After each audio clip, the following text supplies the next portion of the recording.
sarapan dulu, minum air ataupun apa saja. Sebab program kita santai-santai saja.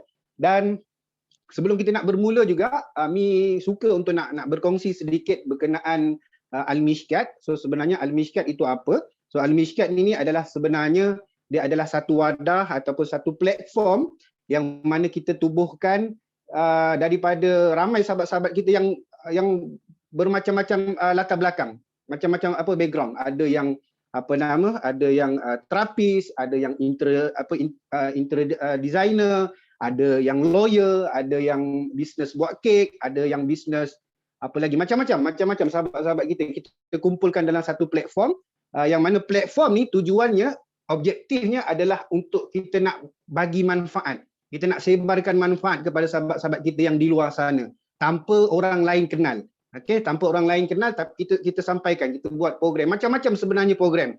So kepada yang baru kenal berkenaan Al-Mishkat, nanti boleh pergi dekat kita punya Facebook, okay? Dekat Facebook. So sebenarnya hampir setiap hari kita ada macam-macam kelas, kita ada macam-macam FB live yang berkongsi ilmu. Ada yang berkongsi tentang ilmu menjahit, ada yang berkongsi tentang ilmu buat kek. Yang terbaru ada program yang kita buat program busyuran. Okay? Sebab program Al-Mishkat ni sebenarnya kita nak cuba buat program yang mana kita nak tackle jiwa dan juga raga. Okay, jiwa dan juga raga sahabat-sahabat kita. Sebab yes, dalam keadaan pandemik, ramai sahabat-sahabat kita yang mula hidup tak tenang. Ramai hidup yang berlaku perceraian, bunuh diri. Kalau kita tengok statistik ataupun berita-berita hari ini, Masya Allah, berita bunuh diri ni hampir setiap hari. So sebab itu antara langkah yang kita ambil untuk kita nak menyumbang dan juga membantu sahabat-sahabat kita yang lain.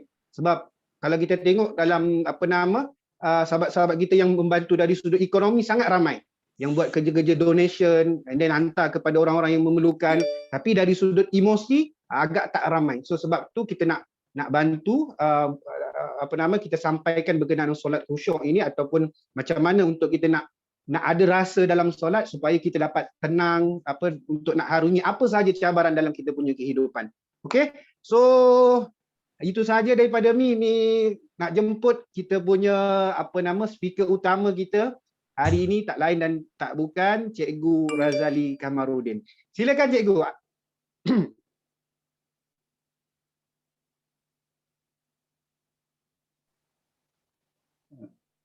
Bismillahirrahmanirrahim. Assalamualaikum warahmatullahi taala wabarakatuh. Waalaikumsalam warahmatullahi. Okay.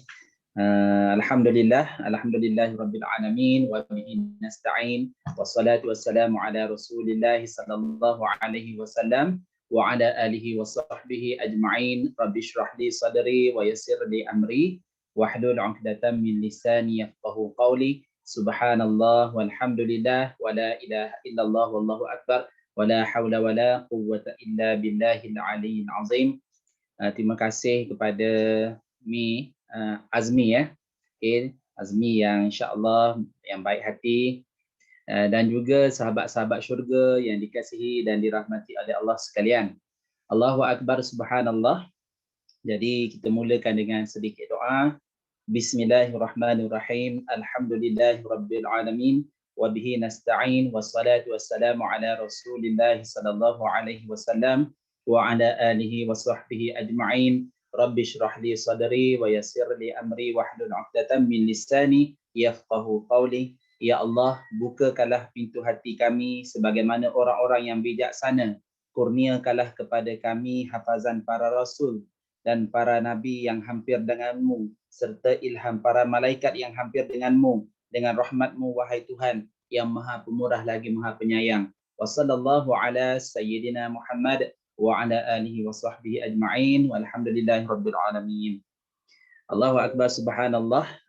Aturan Allah Al-Bari yang maha mengatur, Al-Wajid yang maha menemukan kita di alam maya pada pagi yang penuh dengan berkat ini. Jadi terima kasih kepada pihak Al-Mishkat kerana menjemput untuk berkongsi ilmu. Sebenarnya berkongsi ilmu, mudah-mudahan ada manfaat dan kebaikan usaha kita ini untuk meningkatkan kualiti solat kita, khususnya dalam usaha kita mengurus solat kita. Jadi kita katakan pada diri kita ialah salah satu daripada aspek pengurusan dalam kehidupan kita ialah pengurusan solat.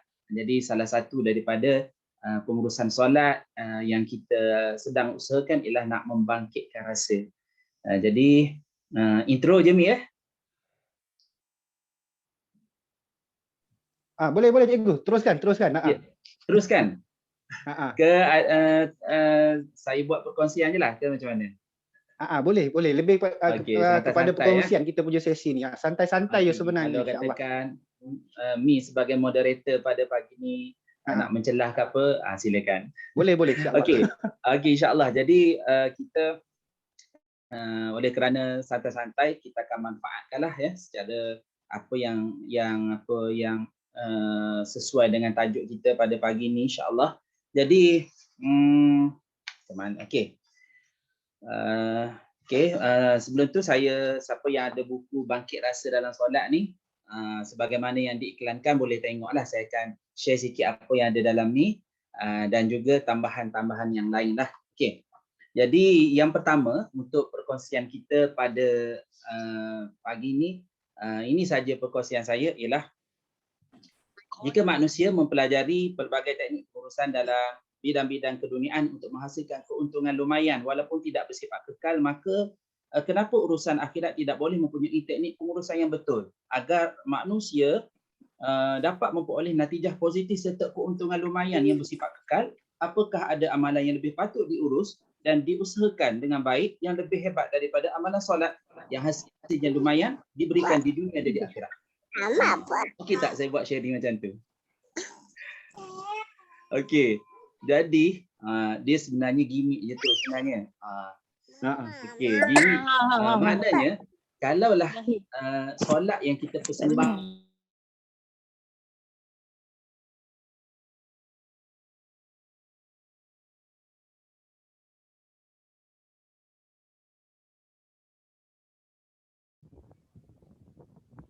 kejap cikgu, kejap. Cikgu punya tu mute tu. Kejap.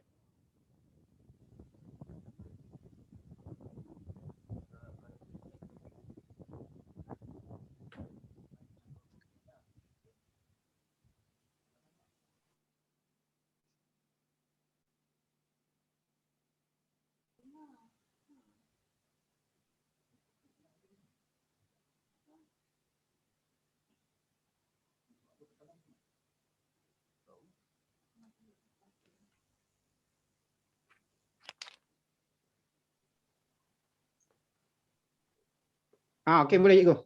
Ya, dengar suara saya tadi. Tadi tak dengar tu, Dia orang saya baca tadi tak dengar Allahu Akbar, subhanallah. Semula. Kita start balik. Kita santai kan macam itulah kan. Okey, bismillahirrahmanirrahim. Jika manusia perlu mempelajari pelbagai teknik pengurusan dalam bidang-bidang keduniaan untuk menghasilkan keuntungan lumayan walaupun tidak bersifat kekal, maka kenapa urusan akhirat tidak perlu mempunyai teknik pengurusan yang betul agar manusia dapat memperoleh natijah positif serta keuntungan lumayan yang bersifat kekal? Apakah ada amalan yang lebih patut diurus dan diusahakan dengan baik yang lebih hebat daripada amalan solat yang hasilnya lumayan diberikan di dunia dan di akhirat? Jadi kalaulah macam tu saya baca, baru dengar, alhamdulillah, Allahu Akbar, subhanallah. Kalau macam itulah saya baca, boleh faham ke apa yang saya nak sampaikan? Saya yakin saya sendiri pun tak tahu apa yang saya baca. Jadi confirm tak faham cikgu. Tak faham. Ada poin tapi tak faham apa benda sebenarnya baca kan. Jadi itulah satu contoh. Jadi kali ni saya minta maaf. Saya baca tadi ada poin tapi orang tak boleh faham. Jadi kita boleh minta maaf. Dengan Allah wallahu alam, kita dengan Allah lah. Tapi kalau lah solat kita Allahu akbar kabira walhamdulillahi katsiran wa subhanallahi bukratan wa asila wajh. Okey, habis sampai tu. Assalamualaikum warahmatullahi wabarakatuh. Habis, alhamdulillah selesai solat subuh. Alhamdulillah selesai solat zuhur. Kan?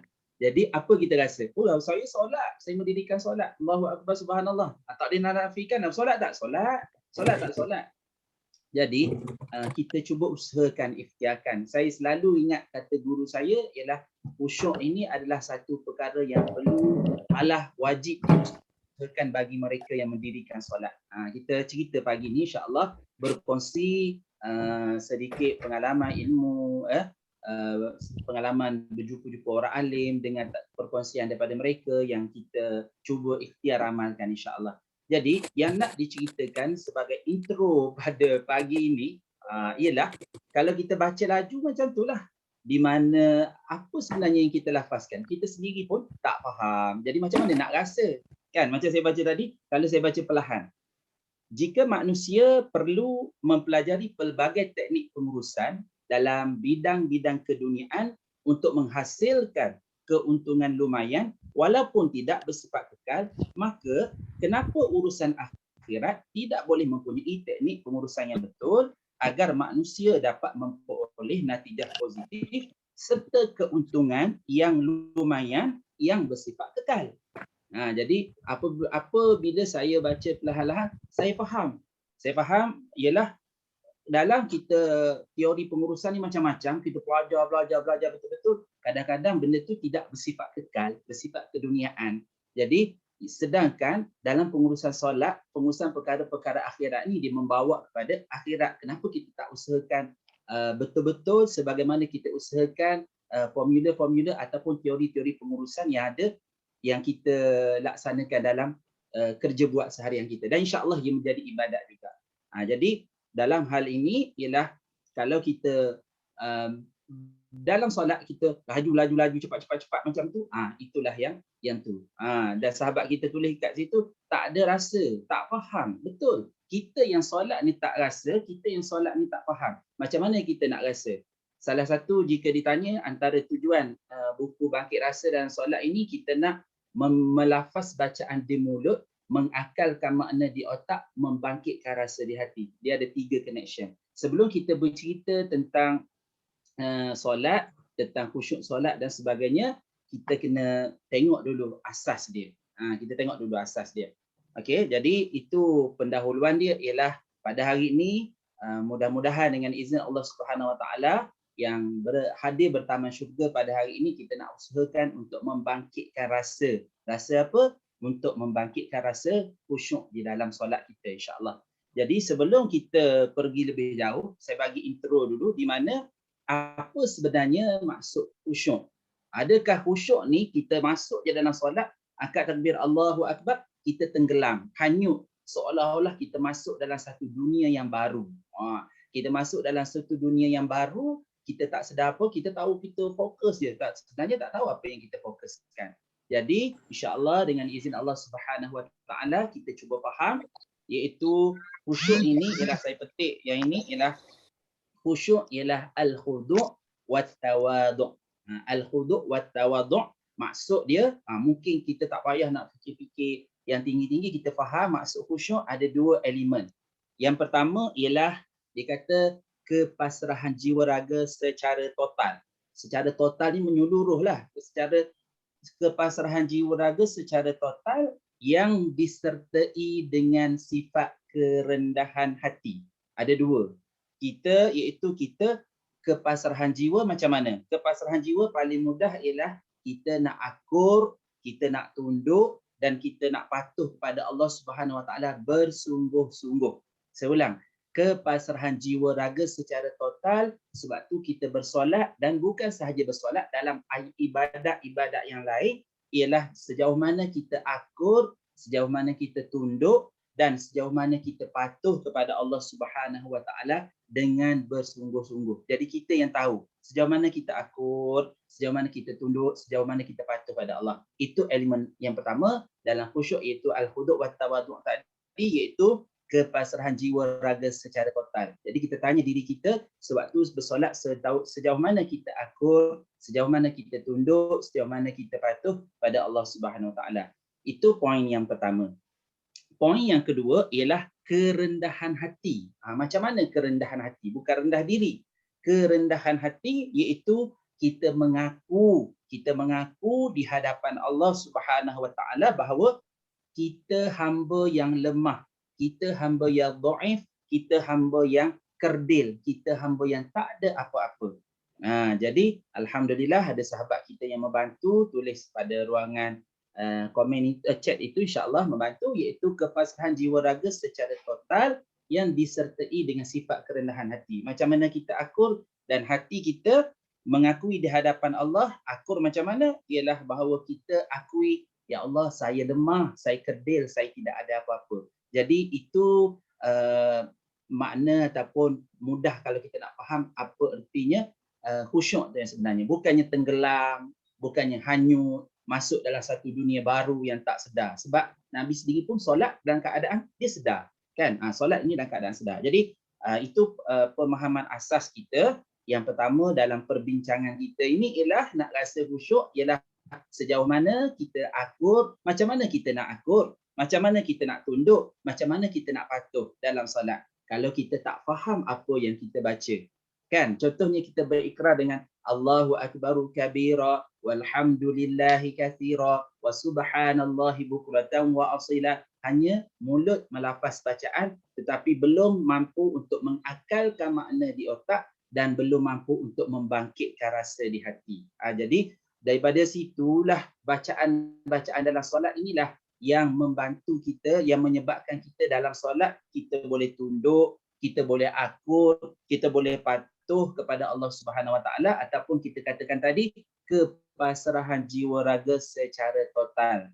Dan dalam masa yang sama apabila kita sebut Allahu Akbaru kabira, iaitu maksudnya Allah Maha Besar sebesar-besarnya. Macam mana hati kita berinteraksi dengan yang kita lafaz Allahu Akbaru kabira tadi. Jadi di situlah lahirnya kerendahan hati. Apabila kita faham Allahu Akbaru kabira, Allah Maha Besar sebesar-besarnya. Walhamdulillahi katsira, kita puji Allah ni banyak-banyak. Jadi dalam hati kita, kita akan rasa Allah la ya kabir, Allah la al-kabir yang Maha Besar, Allah la al-azim yang Maha Agung. Jadi kita akan rasa lemah diri kita ni. Kita maha kaya, sangat kaya dengan kelemahan. Jadi kita rasa lemah, kita rasa kerdil, kita rasa dhaif dan tidak ada rasa apa-apa. Jadi itulah yang kita nak jaga sepanjang kita bersolat, ialah macam mana kita nak berinteraksi dengan Allah Subhanahu Wa Taala. Sebab solat ini bukannya proses satu hala tetapi proses dua hala, komunikasi kita dengan Allah. Okey, itu perkongsian yang pertama. Jadi saya harap sahabat-sahabat syurga sekalian, insya-Allah dengan izin Allah Subhanahu Wa Taala kita dapat faham apa itu khusyuk.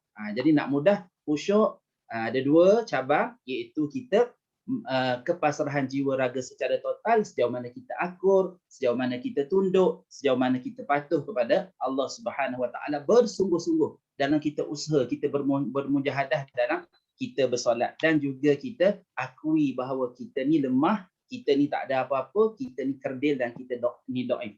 Sebenarnya kedua-dua elemen ini kalau kita kena usahakan dipindahkan dalam kerja buat kita seharian. Sejauh mana kita boleh tunduk, akur terhadap sesuatu perkara, kita redha, itulah banyak kalau kita nak tengok apa yang ada dalam solat kita pindahkan dalam kehidupan.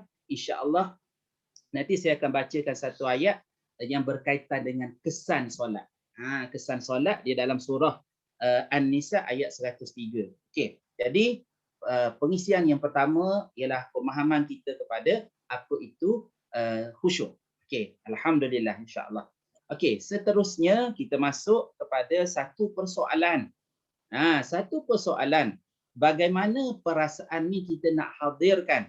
Bagaimana perasaan ini kita nak usahakan? Bagaimana kita perasaan ni ada orang kata nak jemput, mari. Jadi nak supaya datang kepada kita, supaya hadir dalam diri kita. Jadi insya-Allah kita akan berkongsi perkara ini dalam perkongsian kita pada pagi ini. Okey. Seterusnya, poin yang kedua ialah rasa yang macam mana. Rasa yang macam mana kita nak hadirkan, rasa yang macam mana. Jadi kalau siapa yang ada buku bangkit rasa dalam solat boleh tengok di muka surat XXV macam itulah, tak apa, saya cerita je. Okey. Dalam kita membicarakan tentang khusyuk ini ialah ada 2 di otak dan juga 4 di hati. Okey, inilah rasa yang kita nak bangkitkan. 2 di otak ataupun di pemikiran kita, 4 di hati. Okey, 2 di otak. 2 di otak ini ialah berlaku di otak ialah apabila kita faham, kita boleh fokus. Apabila kita faham, kita boleh fokus. Faham apa? Kalau kita faham apa yang kita lafaz dalam solat ataupun perbuatan-perbuatan yang kita lakukan dalam solat, kita akan boleh fokus dalam solat. Dengan izin Allah, apabila apa yang bermain di fikiran kita, di otak kita dua ini, iaitu fokus, faham dan fokus. Faham apa? Faham apa yang dilafaz dalam solat dan kita akan boleh fokus tujuan kita bersolat. Fokus tujuan kita bersolat adalah untuk mengingati Allah. Tujuan kita bersolat fokusnya ialah untuk mengingati Allah. Okey, jadi kita nak lahirkan 4 rasa di hati. Kita nak lahirkan 4 rasa di hati. Rasa yang pertama ialah rasa haibah. Rasa haibah iaitu untuk rasa bahawa Allah lah yang dibesar-besarkan, Allah lah yang diagung-agungkan. Jadi iaitu Allah Al-Kabir, Allah Al-Azim. Itu Asmaul Husna. Okey, nanti kita tengok kenapa pentingnya Asmaul Husna dalam membantu kita untuk meningkatkan kekhusyukan dalam solat. Okey, jadi rasa yang pertama apa dia? Haibah. Rasa haibah, kita rasa Allah yang dibesar-besarkan, Allah lah yang diagung-agungkan. Bukannya kita yang dibesar-besarkan, bukan masalah kita yang dibesar-besarkan, bukan masalah kita ataupun kita yang diagung-agungkan. Sebab apa? Dalam solat kita nak tunduk, patuh, akur dan juga kita nak katakan pada Allah Subhanahu Wa Taala, ya Allah, saya tak ada apa-apa, ya Allah, saya lemah, ya Allah, tolong saya, ya Allah. Sebab itulah kita ulang-ulang banyak kali, iyyaka na'budu wa iyyaka nasta'in. Kepadamu kami sembah, kepadamu kami minta tolong. Jadi rasa yang pertama ia nak rasa Allah lah yang dibesar-besarkan, Allah lah yang diagung-agungkan. Itu yang pertama di hati. Kemudian yang kedua di hati ialah rasa khauf. Rasa khauf ni apabila kita rasalah Allah yang dibesar-besarkan, Allah lah yang diagung-agungkan, insya-Allah akan hadir rasa khauf ini ialah rasa kagum pada Allah, rasa takut pada Allah dan rasa gerung pada Allah.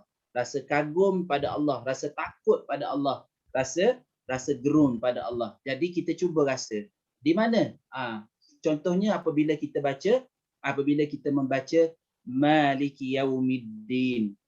Maliki Yaumiddin, yang menguasai, yang merajai hari pembalasan. Jadi kita rasa bahawa nanti raja segala raja pada hari pembalasan adalah Allah Subhanahu Wa Taala. Jadi kita mengundang rasa kagum, rasa takut, rasa gerung. Apabila kita boleh rasa kagum pada Allah, rasa takut pada Allah, rasa gerung pada Allah, insya-Allah akan lahirlah perasaan yang ketiga di hati, iaitu perasaan roja'. Perasaan roja' ini ialah perasaan kita mengharap. Sebab kita takut dah kita mengharap pada Allah. Mengharap apa? Harap Allah terima solat kita. Harap apa? Allah terima amalan kita. Harap apa? Harap Allah terima taubat kita. Jadi banyak harapan. Sebab tu dalam solat banyak ayat-ayat sebenarnya mengharapkan pada Allah. Itu menunjukkan bahawa Allah As-Samad. Allah lah tempat bergantung. Itu Asma' Husna lagi. Allah As-Samad. Allah lah tempat bergantung. Jadi sekiranya kita banyak ingat makna Asma' Husna, insya-Allah dalam solat itu membantu kita untuk meningkatkan darjah kecintaan kita pada Allah Subhanahu Wa Taala. Saya ingat pesan guru saya, dia kata kadang-kadang kita solat ni terpaksa ataupun kita buat satu perkara terpaksa. Sebab apa? Sebab tidak cinta. Sebab apa tidak cinta? Sebab kita tak kenal pencipta kita.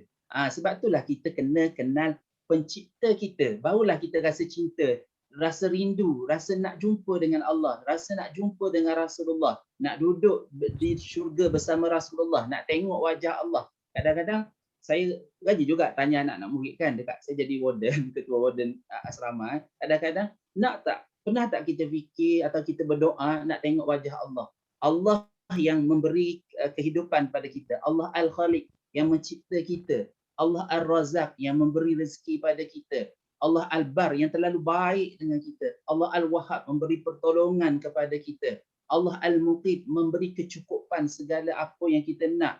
Allah Ar-Rahman Ar-Rahim, yang Maha Pemurah, Maha Penyayang pada kita. Nak tak kita jumpa Allah Subhanahu Wa Taala? Nak tengok wajah Allah kan? Jadi semestinya lah kita nak, kadang-kadang kita tak terfikir. Jadi salah satu daripada matlamat itu, cita-cita itulah yang menjadikan kita mengharap, rasa takut, rasa cinta pada Allah, dan kita akan boleh solat dengan rasa yang best. Sebab apa? Kita membina hubungan, connection dengan Allah yang kita cinta, Allah yang kita sayang. Allah yang kita cinta, Allah kita sayang. Jadi macam mana kita boleh lahirkan rasa cinta? Macam mana boleh kita lahirkan rasa sayang pada Allah Subhanahu Wa Taala? Mestilah kita kena kenal Allah. Macam mana nak kenal Allah? Antaranya dalam buku Bangkit Rasa Dalam Solat ini, awal-awal kita menceritakan tadabbur surah Al-Ikhlas, dan juga kita faham sedikit tentang sifat 20, dan juga kita berinteraksi dengan Asma' Husna. Okey, tak apa, kita teruskan dulu dengan perasaan yang, rasa yang ketiga tadi, iaitu rasa roja'. Roja' itu kita rasa mengharap pada Allah. Ya Allah, ampunkanlah saya ya Allah, perkenankanlah hajat saya ya Allah, tunaikanlah permintaan saya ya Allah. Banyak hajat kita pada Allah Subhanahu Wa Taala. Sekarang pun kita nak buat perkongsian ini pun kita mengharap Allah lancarkan talian internet kita, ya. Saya pula duduk kat kampung di Cenor Pahang ni. Jadi alhamdulillah, Allah permudahkan, Allah lancarkan kita, Allah pertemukan kita, plan pukul 10 nak jumpa, Allah aturkan. Jadi itu semua diuruskan oleh Allah Al-Wakil. Allah Al-Wakil. Sebab tu kita sebelum kita mula, kita serah pada Allah, wa ufawwidu amri ilallah innallaha basirun bil ibad. Jadi Allah tengok, Allah jadi Allah Asy-Syahid, menyaksikan apa yang kita buat. Daripada situlah dia akan melenturkan rasa kita. Sebab untuk membangkitkan rasa dalam solat ini bukanlah bermula waktu dalam solat agak takbir, sebelum solat lagi. Sebab tu setiap masa kita kena isi apa yang boleh meningkatkan kecintaan kita pada Allah. Jadi apabila kita solat itu satu dating, satu temujanji yang best. 5 kali sehari kita nak menzahirkan. Guru saya kata, contohnya kita solat Zuhur, kita nak bentangkan masalah kita nak bercerita dengan Allah daripada apa yang kita hadapi, ujian, cabaran yang kita hadapi daripada subuh tadi sampai ke Zuhur. Waktu Zuhur kita pun nak bentangkan. Bila bentangkan? Saya belajar sikit-sikit lah, tak pandai pun. Cikgu biasa kan, cikgu terangkan. Tadi masa message tadi, saya baru lepas beri makan di ternakan di college. Saya cikgu pertanian, cikgu ternakan. Jadi Allahu Akbar, subhanallah, di pukul 8 tadi sempat-sempat, dan pukul 9 bagi lembu makan, kami makan. Lepas tu kita bertaman syurga lah. Jadi nak menceritakan ialah apa tadi dah lupa sangkut dah. Tak apa, kita balik semula. Okey, sejauh mana kita bergantung pada Allah tadi. Kita kebergantungan pada Allah, ya roja'. Jadi kita berharap, banyak harapan. Lepas tu kita buat sesuatu perkara dalam hidup kita, harap. Bukan harap saja. Apabila kita dapat isi, harap pada siapa? Harap pada Allah. Siapa? Jadi kalau kita faham Asma' Husna, kita rasa best. Allah kan Maha Baik, Al-Bar. Allah kan Ar-Rahman, Ar-Rahim. Allah Asy-Syahid. Allah tengok apa yang kita buat ni. Kan? Kita mengharapkan redha dia. Kita mengharapkan redha dia. Jadi macam mana nak harap redha Allah? InsyaAllah kita buat satu perkara tu, kita serah pada Allah Subhanahu Wa Taala. Okey. Okey, ada yang tulis dekat situ. Rasa yang seterusnya ialah rasa yang keempat, ialah rasa hayat. Rasa hayat ialah kita, barulah kita akan rasa malu, kita rasa hina, kita rasa berdosa. Apabila hadirnya rasa malu, apabila hadirnya rasa berdosa, apabila hadirnya rasa hina ini, itulah tadi kerendahan hati. Iaitu kita boleh mengakui di hadapan Allah, saya lemah ya Allah, saya kerdil ya Allah, saya dhaif ya Allah. Jadi nampak tak dia punya macam step-step dia lah. Kita kena akui, kita kena akui kehebatan Allah, keagungan Allah, kebesaran Allah. Jadi daripada situ kita akan rasa Allah itulah yang hebat, Allah itulah yang mutlak segala-galanya, dan kita akan timbul rasa mengharap. Apabila timbul rasa mengharap, itulah kita, proses kita membina khusyuk ini di luar. Sebelum mendirikan solat, kita dah membina rasa untuk kita khusyuk dalam solat. Jadi insya-Allah perkara-perkara ini membantu kita untuk khusyuk dalam solat kita. Okey. Jadi yang kedua sekarang ini ialah kita bercerita apa perasaan, apa rasa yang nak kita bangkitkan di dalam solat kita. Iaitu apabila dua di otak, apabila kita boleh faham, insya-Allah membantu kita fokus dan kita nak membangkitkan rasa waktu kita bersolat ialah kita nak rasa boleh akur, rasa tunduk, rasa patuh kepada Allah Subhanahu Wa Taala, dan dalam masa yang sama kita mengakui kelemahan, kekerdilan dan kedaifan kita. Dan suka saya berkongsi juga apa yang guru saya pernah beritahu, dia kata semakin kuat, semakin tinggi rasa kita tidak ada apa-apa, kelemahan diri kita pada Allah Subhanahu Wa Taala, insya-Allah semakin cepat pertolongan Allah datang. Sebab itulah kita ni dalam hidup kita ni dia kehidupan ini bersanding dengan ujian. Ujian pula dua. Ujian susah, ujian senang. Jadi yang biasa kita nampak ujian susah, ujian senang kadang-kadang kita macam tak rasa sangat sebab ujian senang kan. Jadi sebenarnya ujian juga. Jadi itulah hidup kita bersanding dengan keujian. Jadi kehidupan bersanding dengan ujian. Jadi semua tu apabila kita ujian senang, mengharap pada Allah adanya keberkatan. Sebab itulah kita baca dalam surah Al-Mulk ayat yang pertama, tabarakalladzi biyadihil mulku wa huwa ala kulli syai'in qadir. Jadi sebenarnya nak cerita apa tentang keberkatan. Macam mana keberkatan? Sambung di ayat yang kedua. Yang tu mungkin sahabat-sahabat kita dah biasa tadabbur surah Al-Mulk, dia akan tahu. Sebab dalam hidup kita nak dapat keberkatan. Okey. Okey, seterusnya kita sambung yang berikutnya. Sekarang ni kita dah cerita tentang khusyuk tadi, kemudian apa rasa yang kita nak bangkitkan, dan sekarang ni kita masuk yang ketiga ialah macam mana kita nak cuba ikhtiarkan, macam mana kita nak cuba bangkitkan rasa-rasa tersebut supaya datang hadir dalam hidup kita. Okey. Seterusnya ialah kita nak faham perkara ini. Ialah yang pertama ialah kita kena tahu kenapa kita bersolat. Kadang-kadang kita bercerita bab khusyuk solat. Sebenarnya kenapa saya solat? Saya sendiri pun mencari, merujuk, bertanya sebagainya. Sebab apa? Untuk membangkitkan rasa kita lagi. Dan kalau tengok dalam Telegram saya cuba tulis dah, ingatkan daku tentang solat. Dan insya-Allah apa yang saya catat dalam channel Telegram saya tu, saya nak bukukan.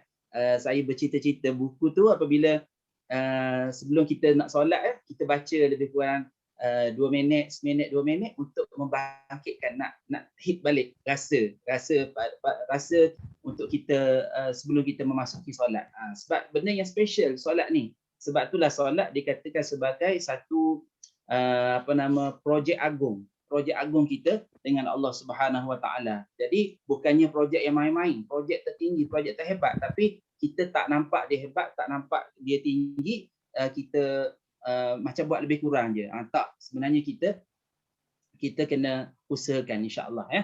Okey, tentang perkara ini kena ingatkan, tak kira siapa kita. Kadang-kadang kita lupa, sebab contohnya nak sembahyang Zuhur nanti, daripada subuh sehingga Zuhur macam-macam berlaku pada kita.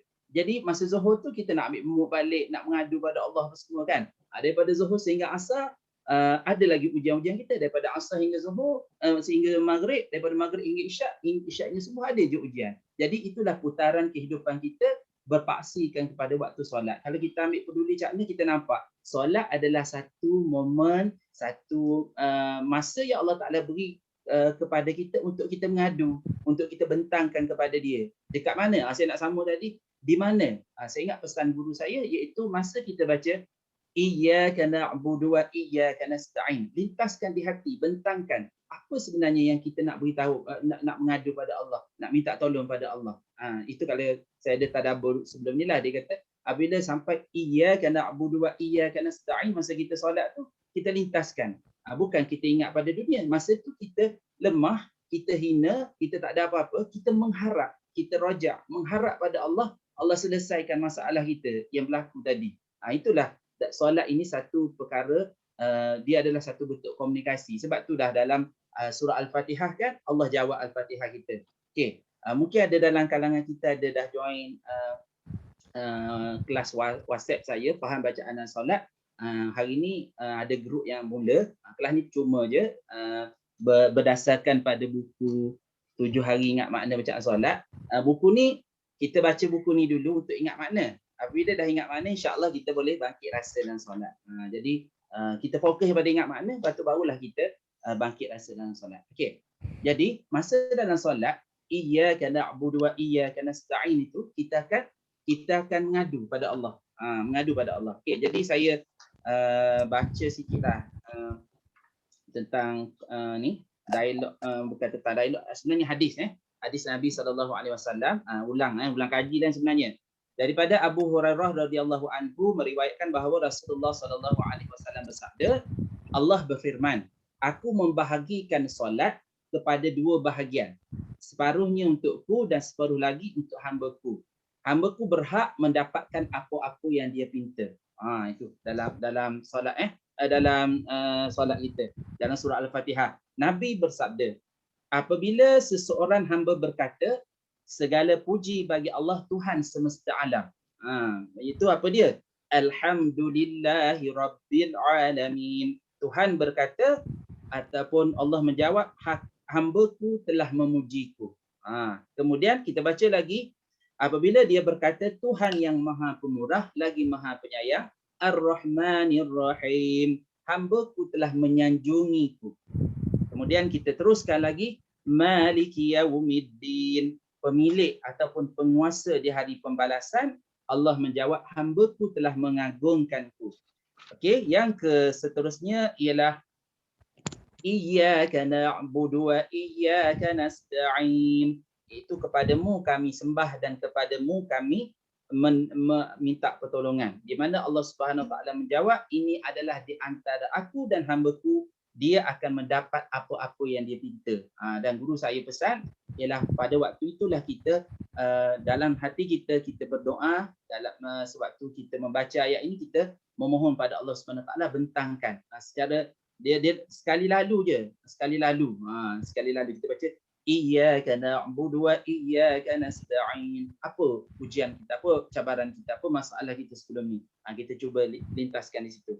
Okey, dan yang seterusnya sambungan ihdinas siratal mustaqim siratal ladzina an'amta 'alaihim ghairil maghdubi 'alaihim waladdallin,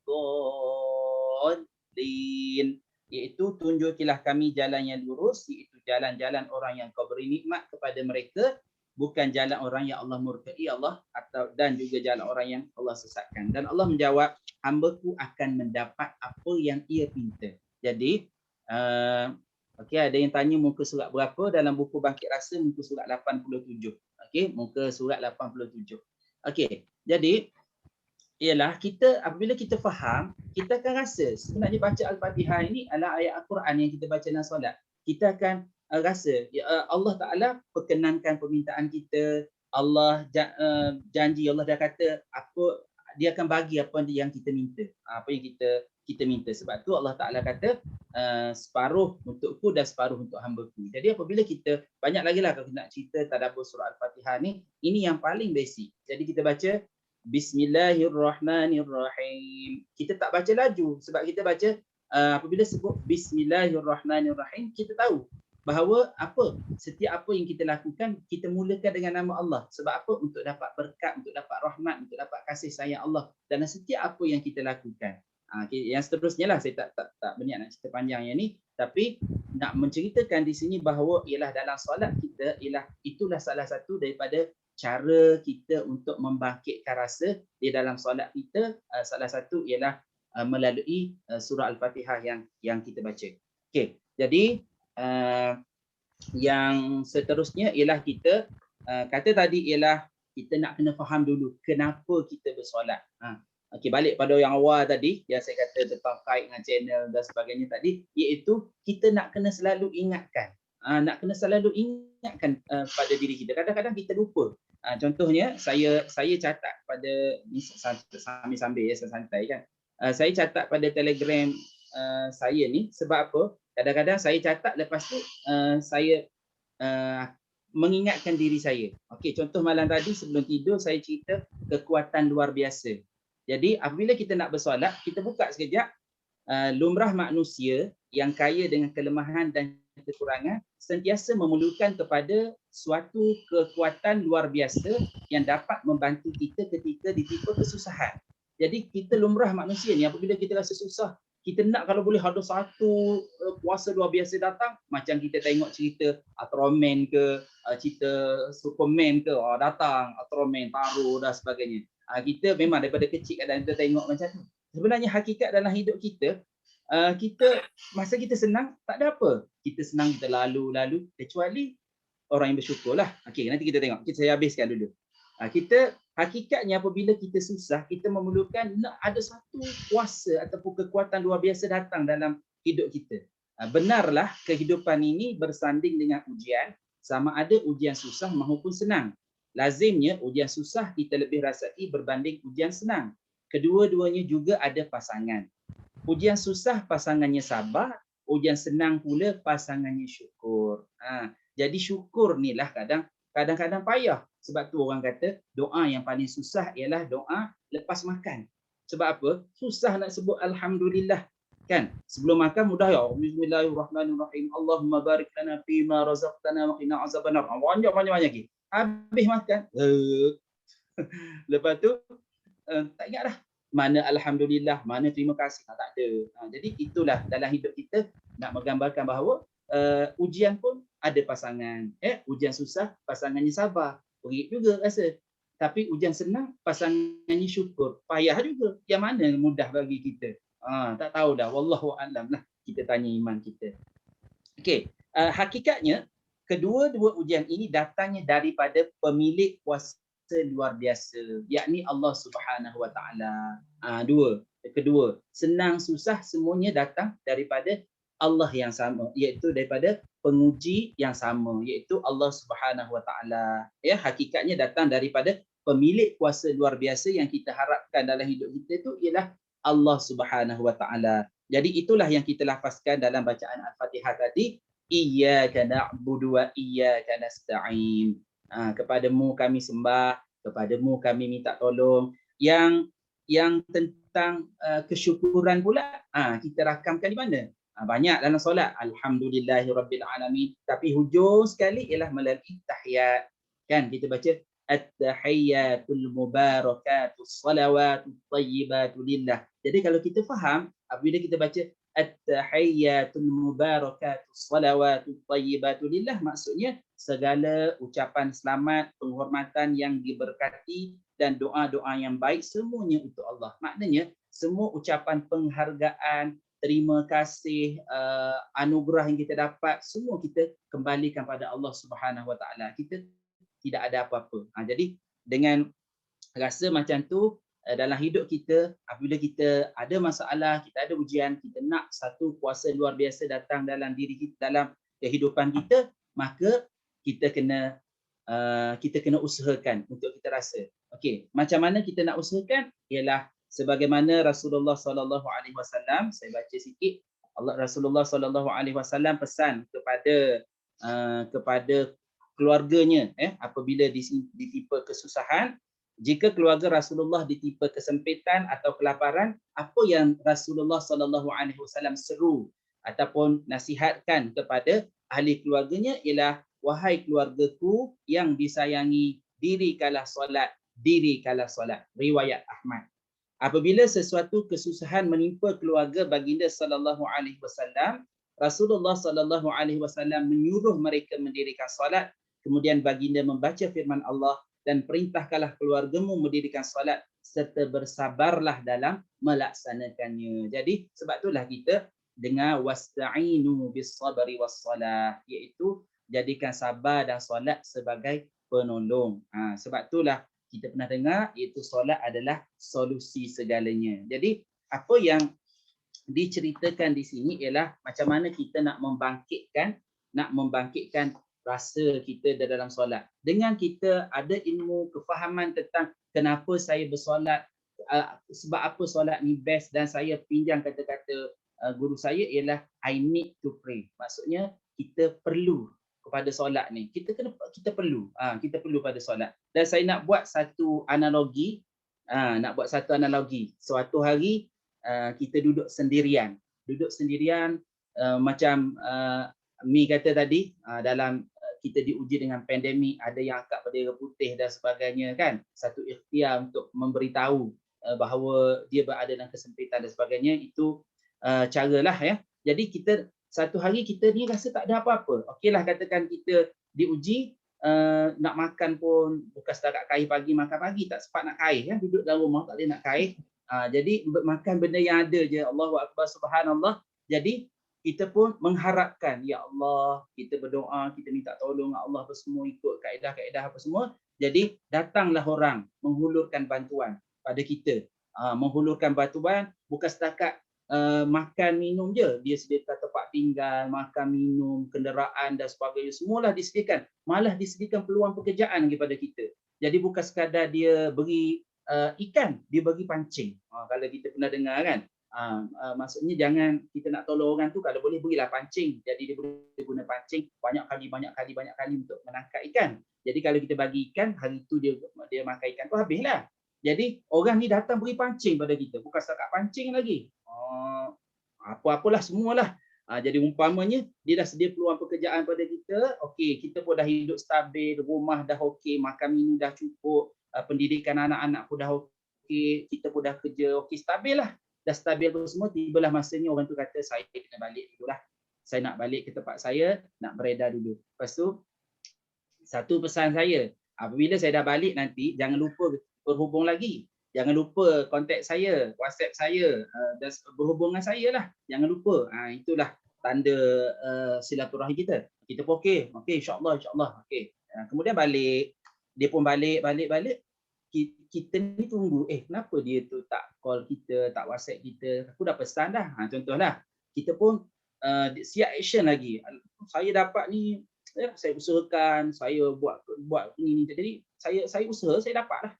Ni kita lupa Allah hantar, Allah zahirkan seseorang untuk membantu kita dulu, bersama dengan kita, membangunkan bisnes kita ke, membantu kita untuk dapatkan pekerjaan ke, semualah bersama, sehinggalah dia balik. Kemudian dia pesan pada kita, berhubunglah dengan saya selalu, supaya silaturahim ini berpanjangan kan, tak putus. Jadi kita rasa kita ego, kita sombong, kita rasa apa yang kita buat ini adalah kita yang usahakan, jadi kita pun lupa pada dia. Jadi dalam keadaan ni, apa ibrah daripada cerita ini ialah kita, begitulah Allah Subhanahu Wa Taala berikan nikmat rezeki pada kita, tapi kita lupa pada dia. Lupa macam mana? Iaitu kita lupa nak berhubung dengan dia, lupa kita nak sentiasa ada connection dengan Allah Subhanahu Wa Taala, iaitu melalui solat. Dalam kita nak analogikan dalam kehidupan kita ialah Allah beri segala macam pada kita. Hari ini Allah bagi kesihatan pada kita. Allah Al-Hafiz, Al-Muhaimin, Al-Wali, Maha menjaga, Maha memelihara, melindungi kita daripada Allah Ta'ala, lindungi kita daripada sebarang musibah. Allah Ta'ala selamatkan kita daripada ujian COVID-19 dan sebagainya. Jadi adakah kita bersyukur pada Allah setiap kali solat, ya Allah, ya Hafiz, ya Muhaimin, ya Wali, yang Maha menjaga, Maha memelihara, Maha melindungi. Terima kasih ya Allah sebab jauhkan saya, peliharakan saya, jaga saya daripada serangan ataupun daripada ditimpa musibah, bukan musibah apa-apalah, bukan sekadar COVID-19. COVID-19 adalah ujian daripada Allah Subhanahu Wa Taala. Masa kita bersyukur tak? Allah pilih kita, Allah pelihara kita, apa-apa je lah. Jadi kita kadang-kadang kenapa kita bersolat? Sebab solat itu adalah cara kita bersyukur dengan tiga perkara. Ada tiga cara, iaitu bersyukur dengan hati, bersyukur dengan mulut dan juga bersyukur dengan perbuatan. Jadi nak menunjukkan di sini bahawa apabila kita faham tujuan kita bersolat adalah salah satu daripada cara untuk menzahirkan kesyukuran. Kalau kita tengok baru bangun pagi tadi, sebab itulah yang pertama, buka je mata daripada tidur, kita terus kita baca doa bangun tidur. Alhamdulillahilladzi ahyana ba'da ma amatana wa ilaihin nusyur. Jadi kita ucap terima kasih ya Allah, tangan saya boleh angkat lagi, mata saya boleh berkelip, mulut saya boleh bercakap, telinga saya boleh mendengar, boleh makan, kemudian boleh berjalan, pergi ke toilet, boleh gosok gigi, boleh ambil wuduk, boleh solat sunat tahajud. boleh bangun sebelum subuh, boleh pergi masjid bagi yang boleh pergi masjid, kemudian boleh sarapan, boleh berkebun sikit ke sebelum dengar masuk program Taman Syurga kita. Dan hari ni Allah pilih kita bertaman syurga. Lepas ni nak zuhur dah. Kalau kita catat, ya Allah, banyaknya nikmat. Terima kasih ya Allah. Alhamdulillah ya Allah. Jadi cara hidup kita, perkara-perkara ini semualah yang membantu kita untuk khusyuk dalam solat. Untuk kita hadirkan rasa tunduk, patuh, pasrah pada al-khudu' wa tawaddu' tadi. Dan nak rasa kita lemah, kita tak ada apa-apa. Jadi kalau kita bawalah perasaan ini dalam solat kita. Sebab apabila kita faham bacaan dalam solat, perkara-perkara itu membantu kita untuk khusyuk. Okey, kita akan takbir. Allahu Akbar. Kita belajar. Kita akan takbir ni sebab apa? Kita dah surrender dengan Allah yang Maha Besar. Okey, kita dah nak masuk, nak jumpa dengan Allah SWT dan mendirikan solat, kita ketepikan semua benda-benda yang lain, keduniaan. Kita nak kawal pemikiran kita, nak kawal fokus kita, nak kawal rasa kita. Tak lama. Sebenarnya solat 4-5 minit, 5-6 minit ni, dia adalah satu pertarungan yang sangat hebat sebenarnya. Betul tak? Pertarungan yang sangat hebat sebenarnya. Dalam solat ni, betul. Mula ni fokus lagi. Allahu Akbar. Okey. Allahu Akbaru kabira walhamdulillahi kathira wa subhanallahi bukratan wa asila. Boleh lagi. Mula dah wajah lillahi. Mula dah. Lepas tu baru ingatkan balik. Aku solat lah. Aku solat barulah. Alhamdulillahi rabbil alamin. Kita pun berinteraksi. Alhamdulillahi rabbil alamin. Apa yang kita ingat masa tu? Sebab tu nak kena faham, nak boleh berinteraksi. Alhamdulillahirabbil alamin. Oh, terima kasih ya Allah yang Maha Pemurah, Maha Penyayang, beri pada saya apa-apa. Masa tu kita rasakan, kita rasakan. Kemudian Ar-Rahmanir Rahim, Maliki Yaumiddin. Semualah benda-benda tu membantu kita untuk membangkitkan rasa kita dalam solat. Okey. Jadi yang keberapa saya tak tahu dah ni ceritanya, tapi kita lalu je lah yang mana poin tu ambil dah berkongsi. Yang nak ceritanya ialah berasa khusyuk ni nak dibangkitkan ialah bukannya semasa kita bersolat saja. Sebelum tu. Jadi sebelum tu dia bergantung pada pengurusan hidup kita macam mana dengan Allah Subhanahu Wa Taala, kan. Okey, jadi itu satu perkara lah. Okey, kita kena faham, kita kena faham kenapa kita bersolat. Okey. Seterusnya yang paling utama ialah biasanya saya cerita yang ni dulu, tapi untuk perkongsian kita saya cerita sekarang iaitu surah Toha ayat 14. Surah Toha ayat 14 iaitu maksudnya ataupun ayatnya innani anallahu la ilaha illa ana fa'budni wa aqimis salata li dzikri. Jadi ialah kalau kita nak faham ayat ini dan surah Toha ayat 14 ini, Allah beritahu ialah bahawa akulah Allah, sesungguhnya akulah Allah, tiada Tuhan malaikat aku, oleh itu sembahlah akan daku dan dirikanlah solat untuk mengingati daku. Balik pada cerita seorang yang kesempitan hidup tadi, datangnya seorang yang umpamanya macam ada satu kuasa luar biasalah membantu dia, memenuhi segala keperluan dia, menyediakan peluang pekerjaan kepada dia, dan dia lupa. Dan dia lupa nak kontak, nak hubungi orang tu semula sebagai tanda terima kasih, sebagai tanda nak mengeratkan hubungan silaturahim. Jadi, okey, bercerita tentang silaturahim ni ialah kita nak kena faham satu perkara, konsep solat ini iaitu apa dalam dengan Allah Subhanahu Wa Taala. Solat ini ialah silah. Silah, apa maksud silah? Silah ialah sesuatu yang sampai, hubungan yang erat, susah untuk dipisahkan. Jadi kita mendirikan solat ini ialah dia merupakan sesuatu yang sampai. Sesuatu yang sampai pada Allah. Dan kita tengok tadi dalam surah Al-Fatihah macam mana Allah Subhanahu Wa Taala menjawab Fatihah kita. Hamba-Ku memujiku, hamba-Ku menyanjungiku, hamba-Ku mengagungiku. Jadi itu menunjukkan bahawa solat adalah hubungan kita dengan Allah. Dalam kalau kita nak kait dengan surah Toha tadi ialah innani anallahu la ilaha illa ana fa'budni wa aqimis salata li zikri, ialah sesungguhnya akulah Allah, tiada Tuhan malaikat aku, oleh itu sembahlah akan daku sebagai tanda, dengan cara macam mana? Mendirikan solat sebagai tanda ingat pada aku. Kerana solat itu adalah berasal daripada perkataan silah, iaitu sesuatu yang sampai hubungan yang erat yang susah dipisahkan. Dengan Allah solat, dengan Allah solat, dengan manusia silaturahim. Sebab tu dia berasal daripada perkataan silah, dengan manusia. Nampak tak? Contoh tadi, kenapa orang tu kata tadi nanti berhubung lagi dengan saya, supaya ada hubungan silaturahim. Silaturahim ini apa dia?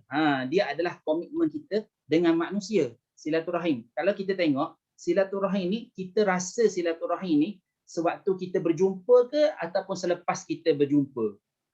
Kita semakin rasa silaturahim selepas kita berjumpa. Sebab lama tak jumpa, saya lepas-lepas ni teringat ke Mi, hari tu kita jumpa dalam webinar kan. Kemudian lama tak hubung, mesej, Assalamualaikum, didoakan moga Allah merahmati Asmi sekeluarga. Kemudian Mi apa khabar? Minta maaf lah bunyi Terengganu sikit, orang Terengganu kan. Okey, Mi apa khabar? Lepas tu Mi pun jawab, Alhamdulillah cikgu, lama tak dengar khabar. Itulah. Sebab apa? Hadirnya rasa tadi melalui silaturahim. Silaturahim. Dengan Allah, kita lagilah nak hari-hari, 5 kali sehari, itu paling kurang. Sebab apa? Menunjukkan itulah komitmen kita pada Allah, tanda kita ingat pada Allah, dan bukan sahaja di dalam solat, tetapi di luar solat. Macam silaturahim tadi juga, bukannya kita rasa seronok bersilaturahim sewaktu kita berjumpa orang tu, tetapi selepas daripada kita berjumpa orang tu, kita akan rasa seronok juga. Jadi dengan Allah Subhanahu Wa Taala lagilah kita nak kena jaga. Dan formulanya di sini nak perlu kita ingatkan pada diri kita ialah solat itu adalah komitmen kita kepada Allah Al-Khaliq yang menciptakan kita, Allah Ar-Razak yang memberi rezeki kepada kita, Allah Al-Wahhab memberi pertolongan kepada kita, Allah Ar-Rahman Ar-Rahim, dan Allah Al-Malik, dan semualah kalau kita tengok Asma' Husna. Jadi komitmen kita kepada Allah Subhanahu Wa Taala ditunjukkan melalui solat. Sebab itulah apabila kita bersolat, itulah komitmen kita pada yang kita cintai. Allah Subhanahu Wa Taala, kalau kita betul-betul cinta Allah, kita sayang Allah, kita mengharap pada Allah, kita takut pada Allah, yang perasaan-perasaan yang kita sebut tadi, perasaan yang kita sebut tadi, haibah, perasaan khauf, perasaan raja', perasaan hayat tadi, apabila kalau betul kita rasa macam tu dalam hidup kita, kita akan bersolat. Sebab itulah perlambangan cinta kita, komitmen kita kepada Allah Subhanahu Wa Taala. Jadi sebab apa? Sebab kita perlu bersolat. Sebab segalanya sebagai tanda syukur, sebagai tanda terima kasih, sebagai tadi al-khudu' wa tawaddu' tadi. Ya, saya hamba kan. Lupa saya nak beritahu bahawa dalam hidup kita Allah jadikan kita dua fungsi, dua tugas, iaitu yang kita tahu semualah, wa ma khalaqtul jinna wal insa illa liya'budun. Tidak aku jadikan jin dan manusia adalah untuk beribadat kepada aku, beribadah kepada aku. Jadi kita sebagai manusia ada dua, sebagai hamba dan juga sebagai khalifah. Sebagai hamba membuat kebaikan, sebagai khalifah memberi kebaikan. Biasa kita dengar orang cerita macam tu, bahawa kita sebagai hamba kita buat baik, dan sebagai khalifah ialah kita memberi kebaikan. Jadi itulah mudah-mudahan kita menjadi seorang hamba yang orang yang terbaik, iaitu mereka yang terbaik adalah mereka, manusia yang terbaik adalah mereka yang boleh memberi manfaat pada orang lain, selain daripada manfaat untuk dirinya sendiri.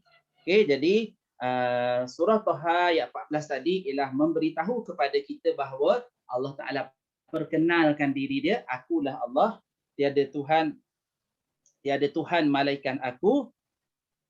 Okey, kemudian sembahlah akan daku dengan cara mendirikan solat sebagai tanda ingat kepada Allah Subhanahu Wa Taala. Jadi kalau kita lupa, ni komitmen saya ni. Jadi setiap kali dengar azan, Allahu Akbar, Allah panggil kita. Kalau tengok dalam buku Bangkit Rasa Dalam Solat, saya cerita sikitlah ya. Bangkit Rasa Dalam Solat, di muka surat Indahnya Solat, muka surat 71. Okey, muka surat 71, kita tengok persediaan sebelum solat, kita mempersiapkan diri mendirikan solat. Okey, kemudian panggilan azan. Ni nak tengok step macam mana kita nak mengurus solat kita ni. Okey, panggilan azan. Allahu Akbar, Allahu Akbar. Macam mana kita nak respon? Sebab dalam Quran, kalau kita tengok, dia suruh kita respon pada azan, pada panggilan Allah Subhanahu Wa Taala. Dia tak sebut tu seruan Allah. Okey, seruan Allah. Kita respon di mana ni cara ayat mudah kita lah, ayat santai kita. Apabila kita dengar azan, oh Allah dah kemukakan kata-kata aluan. Allahu Akbar, Allahu Akbar. Kempen mengajak hambanya menemui Tuhannya melalui Bilal. Bilal pun azan, dah masuk waktu. Allahu Akbar, Allahu Akbar. Allahu Akbar, Allahu Akbar.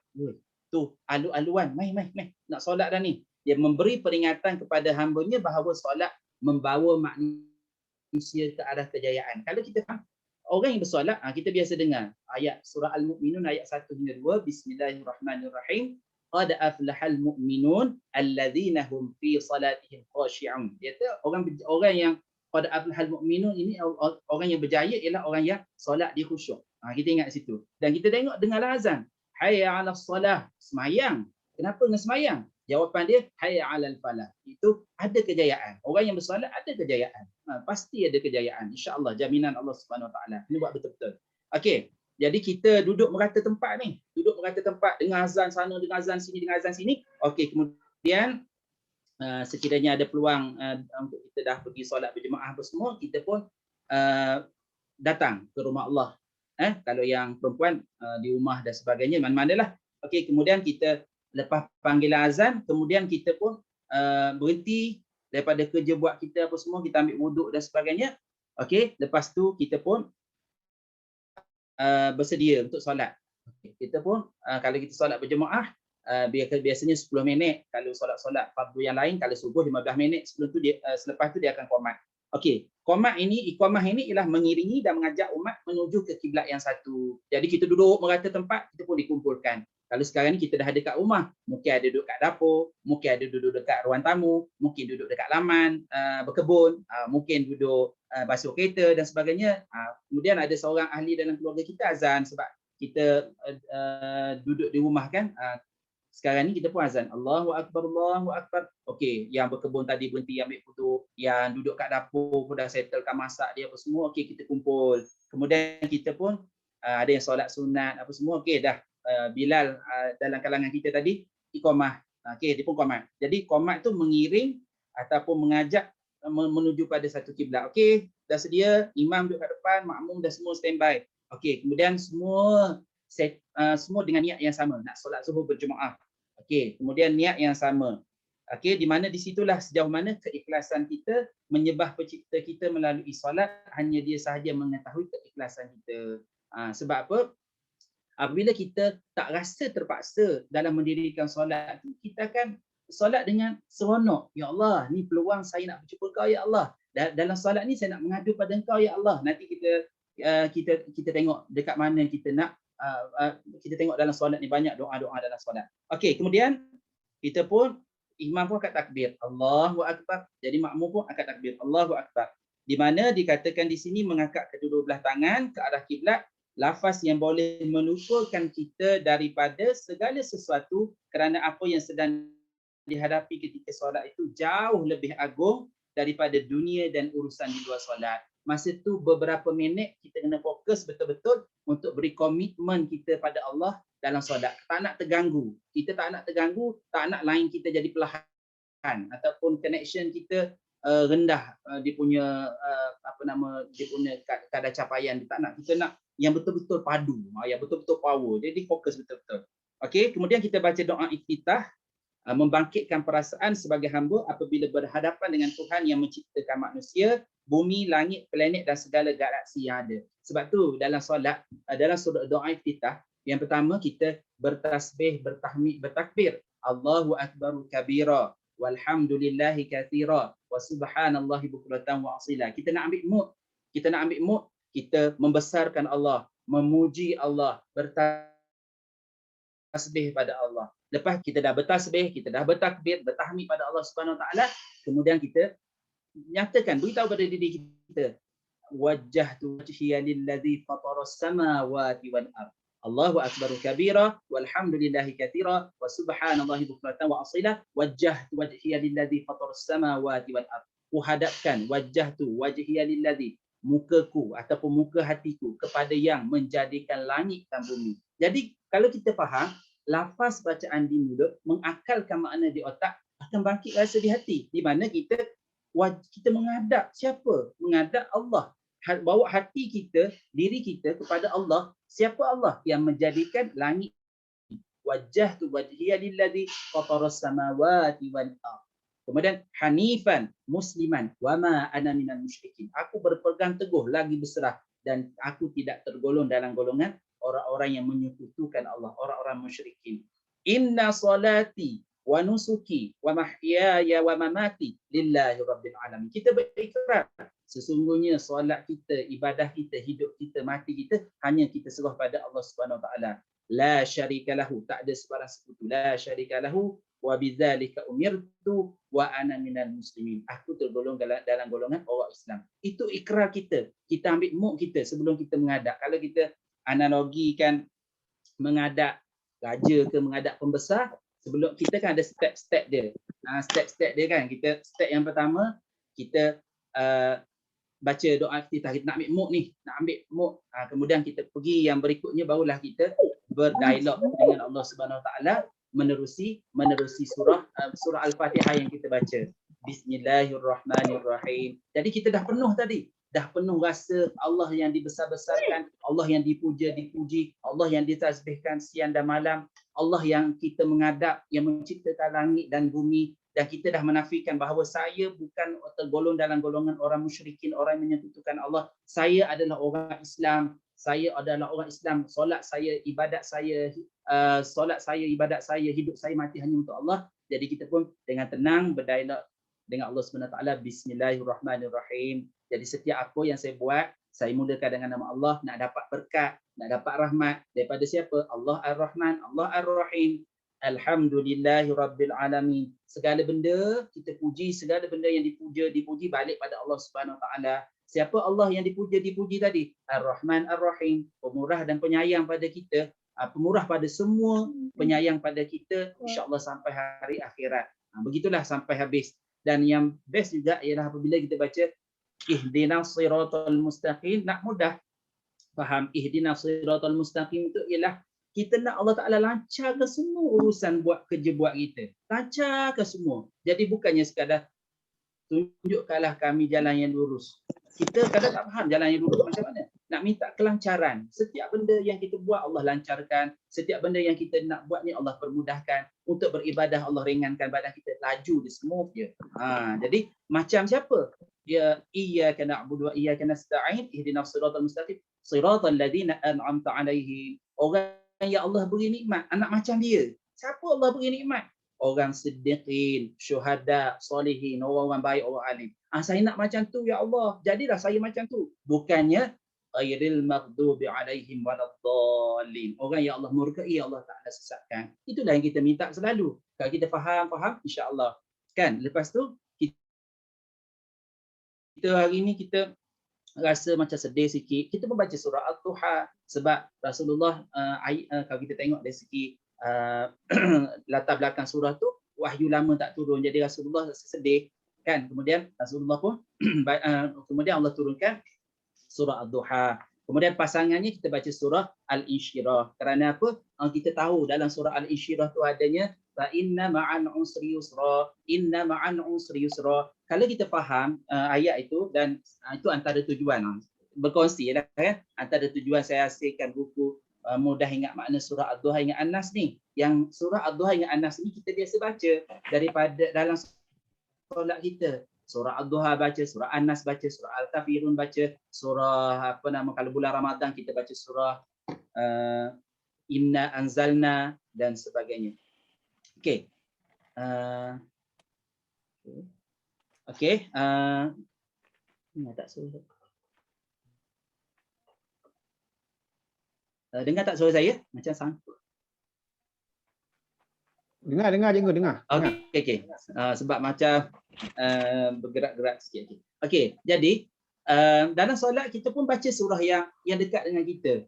yang kita faham. Sebab tu kita nak kena faham. Alhamdulillah dengar ihdinas siratal mustaqim. Kita minta Allah lancarkan insya-Allah. Okey, jadi dalam solat kita bacalah surah, contohnya dah keras gambar. Betul. Saya pun tengok gambar saya keras ni. Ya Allah. Tak apalah, asal suara saya dengar nanti kita tu. Okey, saya sambung sikit lagi. Masalah teknikal. Okey, kita sambung sikit lagi Okey, tak apa. Yang penting dengar Okey. Jadi waktu kita baca surah tu, kita bacalah surah yang macam tersedip. Supaya kita nak mengurangkan darjah kelalaian kita tu. Darjah kelalaian kita. Sebab tu kalau kita dengar ada orang baca surah yang sama, tapi kita mungkin kita dah labelkan dia tak hafal ke ayat-ayat lain. Mungkin bagi dia surah tu mendamaikan hati dia, membantu dia khusyuk dalam solat. Okey. Jadi itu sewaktu kita qiyamlah baca ayat Quran. Kemudian yang lain tu yang lain apabila kita rokok, saya habiskan sikitlah penghayatan kita dalam perbuatan bacaan dalam solat kita. Kemudian waktu kita rokok, okey, sebagai pengukuhan ketundukan jiwa sambil mengulang-ulang lafaz memuliakan dan mengucapkan tasbih mensucikan Allah yang Maha Agung. Jadi kita dah mengadu, bercerita dengan Allah, kemudian kita berinteraksi dengan ayat-ayat yang kita baca dalam solat tadi, kemudian kita pun rokok. Allahu Akbar, al-khudu' wa tawaddu' tadi kita menunjukkan komitmen kita tunduk patuh ya Allah. Saya yang buat salah, saya banyak dosa ya Allah. Saya mengharap pada Engkau ya Allah, saya rasa takut pada Engkau, kita pun rokok sebagai pengukuhan ketundukan jiwa sambil kita mengulang lafaz memuliakan. Subhana rabbiyal azim wa bihamdik. Kalau kita tengok dalam buku Bangkit Rasa dalam Solat ini, apabila kita tengok dekat Subhana rabbiyal azim wa bihamdik itu, dia adalah untuk menunjukkan bahawa untuk kita menyerah, merendah diri, redha, tenang dengan keagungan dan kebesaran Allah Subhanahu Wa Taala, dan ketika dahi dan kepala kita menunduk, ni kalau sujudlah nanti kemuliaan jiwa kita melonjak naik menuju Allah Subhanahu Wa Taala. Apabila kita sebut subhanallah, subhan iaitu kita menafikan, menolak segala benda yang lain. Hanya Allah sahajalah yang kita besar-besarkan, kita agung-agungkan. Kemudian kita i'tidal, kita bangkit daripada rokok. Kita mengharapkan Allah menerima tasbih dan tahmid yang kita ungkapkan tadi. Kemudian kita sujud. Sujud itu ialah kemuncak dalam solat kita, di mana waktu kita sujud, kalau kita sujud, kita nampak kita sujud, dahi kita apa semua tu paling rendah, dan kalau kita tengok pada waktu itu punggung kita lebih tinggi daripada dahi kita pada waktu itu, dan kita sedarlah bahawa pada waktu itu kita berada pada keadaan posisi yang paling rendah, dan pada waktu itu sebenarnya hakikatnya Allah Ta'ala melonjakkan, meninggikan, insya-Allah meninggikan darjat kita dengan asbab kita sujud pada Allah Subhanahu Wa Taala dengan membawa hati kita sekali. Kemudian Allah Ta'ala kalau kita tengok dalam satu surah dalam surah Al-Fat ayat 29, saya baca sedikit. Maksud dia, Muhammad adalah utusan Allah dan orang-orang yang bersamanya bersikap sangat keras terhadap orang-orang kafir, namun berkasih sayang sesama mereka. Kamu melihat mereka rukuk, sujud, bersolat, mencari kurniaan daripada Allah. Nak menunjukkan bahawa ialah ruk'an, sujadan, rukuk dan sujud itu di mana menunjukkan bahawa orang yang bersama dengan Nabi Muhammad sallallahu alaihi wasallam ini ialah berkasih sayang. Dalam masa yang sama, ia bertarun, iaitu dia mencari apa? Iaitu meminta secara berterusan berulang kali kepada Allah Subhanahu Wa Taala di dalam sujud dan rukuknya, dalam solatnya, ialah memohon kepada Allah Subhanahu Wa Taala. Nak diceritakan ialah sewaktu kita bersolat, kita gunakan momen waktu kita rukuk, waktu kita sujud itu untuk kita berdoa kepada Allah Subhanahu Wa Taala, lintaskan. Jadi boleh rujuk buku Bangkit Rasa dan Solat, muka surat 102, iaitu saya buat tadabbur sikit surah Al-Fat ayat 29. Nanti boleh tengok dekat situ. Okey. Kemudian kita duduk antara dua sujud, ada 8 doa yang biasa kita ungkapkan. Rabbighfirli warhamni wajburni warfa'ni warzuqni wahdini wa'afini wa'fu anni. Di mana kita minta Allah Subhanahu Wa Taala Rabbighfirli, kita minta Allah Taala ampunkan kita. Rabbighfirli warhamni, minta Allah Taala rahmati kita. Kemudian minta Allah Taala cukupkan kita, minta Allah Taala berikan rezeki pada kita, tutup aib kita, angkat darjat kita, berkesihatan pada kita dan semua sekali lah 8 tu. Jadi sehingga tahiyat dan seterusnya lah, kalau kita nak cerita satu-satu agak panjanglah detailnya. Yang penting hari ini matlamat kita ialah kita nak membangkitkan rasa di dalam solat, iaitu kalau kita tengok yang kita dah bincang setakat ini ialah kita kena faham kenapa kita bersolat, kemudian kita kena macam mana kita nak ingat pada Allah Subhanahu Wa Taala, nak meningkatkan kecintaan pada Allah Subhanahu Wa Taala. Daripada situlah akan terzahirnya rasa haibah, rasa khauf, rasa raja', rasa hayak kita, al-khudu' wa tawaddu'. Kita boleh akur, kita boleh tunduk dan kita boleh patuh kepada Allah Subhanahu Wa Taala, dan kita mengakui kelemahan dan kekerdilan diri kita. Dan yang paling utama sekali ialah saya ingat orang-orang lama, guru-guru lama beritahu, dia kata kita solat ini juga ialah tanda kita kenal jasa. Orang lama kenal jasa, okey, kenal jasa Allah Subhanahu Wa Taala yang baik pada kita. Allah Ar-Rahman, Ar-Rahim, Al-Bar, yang Ar-Razzaq, yang memberikan kehidupan pada kita terlalu banyak. Kita tak boleh nak sebut satu-satu, tapi kita sebut sebagai tanda kita berterima kasih kepada Allah Subhanahu Wa Taala. Kalau kita tengok ayat yang terakhir dalam surah Ad-Duha, ialah kita kena sebut nikmat Allah Subhanahu Wa Taala berikan kepada kita, kan? Iaitu dalam surah Ad-Duha itu kita tengok bahawa Allah Subhanahu Wa Taala, ayat yang mana wa amma bi ni'mati rabbika fahaddits, dan terhadap nikmat Tuhanmu hendaklah kau nyatakan dengan bersyukur. Jadi kita bersyukur pada Allah Subhanahu Wa Taala dengan apa nikmat yang Allah Taala beri pada kita. Jadi saya rasa setakat tu dulu. Okey, saya sambung last yang saya kata nak baca maksud surah An-Nisa ayat 103 tadi. Apabila solat kita bagus, elok, dia akan memberi kesan kepada kehidupan. Okey, saya bacakan maksud surah An-Nisa ayat 103. Boleh tengok dalam Al-Quran terjemahan dia, ataupun boleh tengok dalam apps, di mana maksudnya, kemudian apabila kamu telah selesai mengerjakan solat atau sembahyang, maka hendaklah kamu menyebut dan mengingati Allah semasa kamu berdiri atau duduk dan semasa kamu berbaring. Kemudian apabila kamu telah merasa tenteram, berada dalam keadaan aman, maka dirikanlah sembahyang itu dengan sempurna sebagaimana biasa. Sesungguhnya sembahyang itu adalah satu ketetapan yang diwajibkan atas orang-orang yang beriman yang tertentu waktunya. Nak menunjukkan di sini bahawa ialah ada 2 poin penting dalam ayat ini, ialah apabila kita dah selesai mendirikan solat, bukan cukup sekadar mendirikan solat saja, semestilah kita usahakan supaya solat itu memberi kesan di dalam kehidupan kita. Sewaktu kita berdiri dan duduk, kita ingat Allah. Sewaktu kita berbaring, kita ingat Allah. Kemudian kita rasa tenteram, berada dalam keadaan aman sewaktu kita mendirikan solat dengan sempurna sebagaimana biasa, dan kita ulang lagi, solat lagi.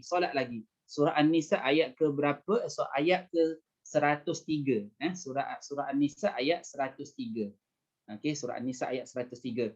Di mana solat yang kita dirikan itu, kita minta dengan Allah Subhanahu Wa Taala memberi kesan dalam kehidupan. Macam mana nak tengok kesan dalam kehidupan? Kalau kita tengok pada ayat surah An-Nisa ayat 103 ini, ialah kesan dia ialah dikata di sini, kemudian apabila kamu telah selesai mengerjakan sembahyang. Okey, orang yang sekadar selesai solat, dia berhenti setakat tu je lah. Kemudian apabila kamu telah selesai mengerjakan sembahyang, sekadar melepaskan kewajipan. Kita tak nak sekadar melepaskan kewajipan, tetapi solat ini kita nak memberi kesan dalam hidup kita.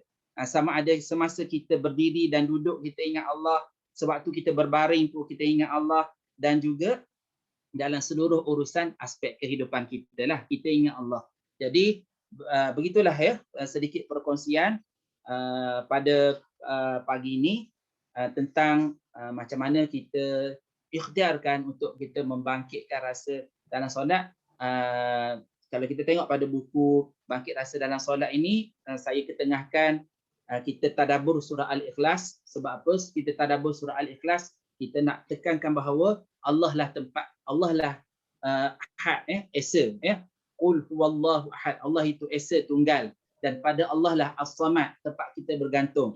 Kemudian kita kenal Allah melalui sifat 20, kemudian kita berinteraksi dengan asma' husna. Sebab apa? Bila kita nak faham, nak kenal, nak cinta Allah Subhanahu Wa Taala ni, kita kena kenal Allah itu pemurah, penyayang, Allah itu memberi rezeki, Allah itu mencukupkan, Allah itu memiliki segala kebesaran, Allah itu maha kaya, Allah itu yang mengkayakan. Jadi dengan cara kita kenal Allah Subhanahu Wa Taala, menjadikan kita ini semakin cinta pada Allah dan semakin tinggi silah kita, komitmen kita, hubungan kita dengan Allah Subhanahu Wa Taala. Itulah selain daripada wudu, selain daripada bersuci apa semua tu yang kita mungkin diceritakan oleh ustaz-ustaz ataupun alim-alim ulama kita, tapi sebagai motivasi, perkongsian kita ni lebih pada inspirasi, motivasi lah kepada kita untuk membangkitkan rasa khusyuk. Yang poin yang utama ialah kita baiki hubungan dengan Allah.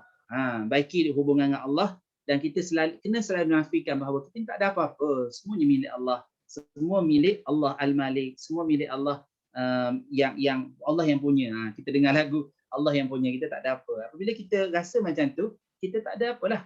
InsyaAllah Allah akan berikan apa yang kita perlukan, apa yang kita mahukan. Jadi itu perkongsian pada pagi ni. Saya minta maaf ada salah silap, dan saya serahkan balik kepada Mi. Kadang tak tersusun juga pakai cerita je mana teringat, santai kan. Allahu Akbar, subhanallah.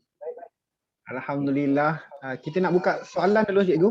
Selama lebih kurang 10 minit. Okey, insya-Allah. Sahabat kita yang nak bertanya. Mi buka dulu kepada ada sahabat-sahabat kita yang nak bertanya, boleh onkan mic dekat bawah.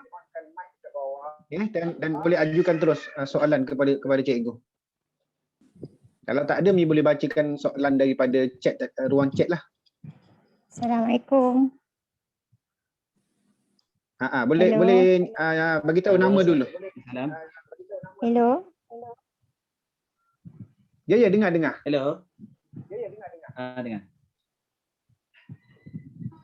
Assalamualaikum cikgu. Assalamualaikum warahmatullahi. Okey. Nak tanya, bila kita tengah solat, memang kita dah faham, fokus terus ke hati kan. Kita ada sifat yang ada 4, haibah, khauf, raja, hayat tu. Kita dah khusyuk. Dan bila masuk ke ayat ketiga, keempat, ada je gangguan. Macam mana tu kita nak balik semula fokus tu? Okey. Nama apa Ustaz. tadi? Pilah. Filah. Okey, Pilah Okey. Respon terus ke, Mi? Boleh Ustaz. Okey, Respon terus insya-Allah. pun boleh. Lagi mudah. Ni kita semua lalui situasi yang sama. Siapa-siapa pun, saya ke sesiapalah saja, sebabnya itulah yang kita kata tadi, satu pertarungan yang hebat. Angkat takbir je. Padahal kalau kita buat perkara lain, sejam boleh fokus, setengah jam boleh fokus. Yang ni 3-4 minit je kan. Jadi antara yang saya pun tanya-tanya jugalah orang alim macam mana nak kawal benda ni. Dia sendiri pun berkongsi perkara yang sama. Dalam masa yang sama, apabila kita rasa aku ni dah lalai ni, aku ni dah fikir benda lain ni. Terus kita dalam hati kita istighfar. Kita minta Allah Subhanahu Wa Taala ampunkan kita, maafkan kita, dan kita kembalikan fokus. Sebab tadi kita kata kita dah boleh faham, kita dah boleh ingat makna.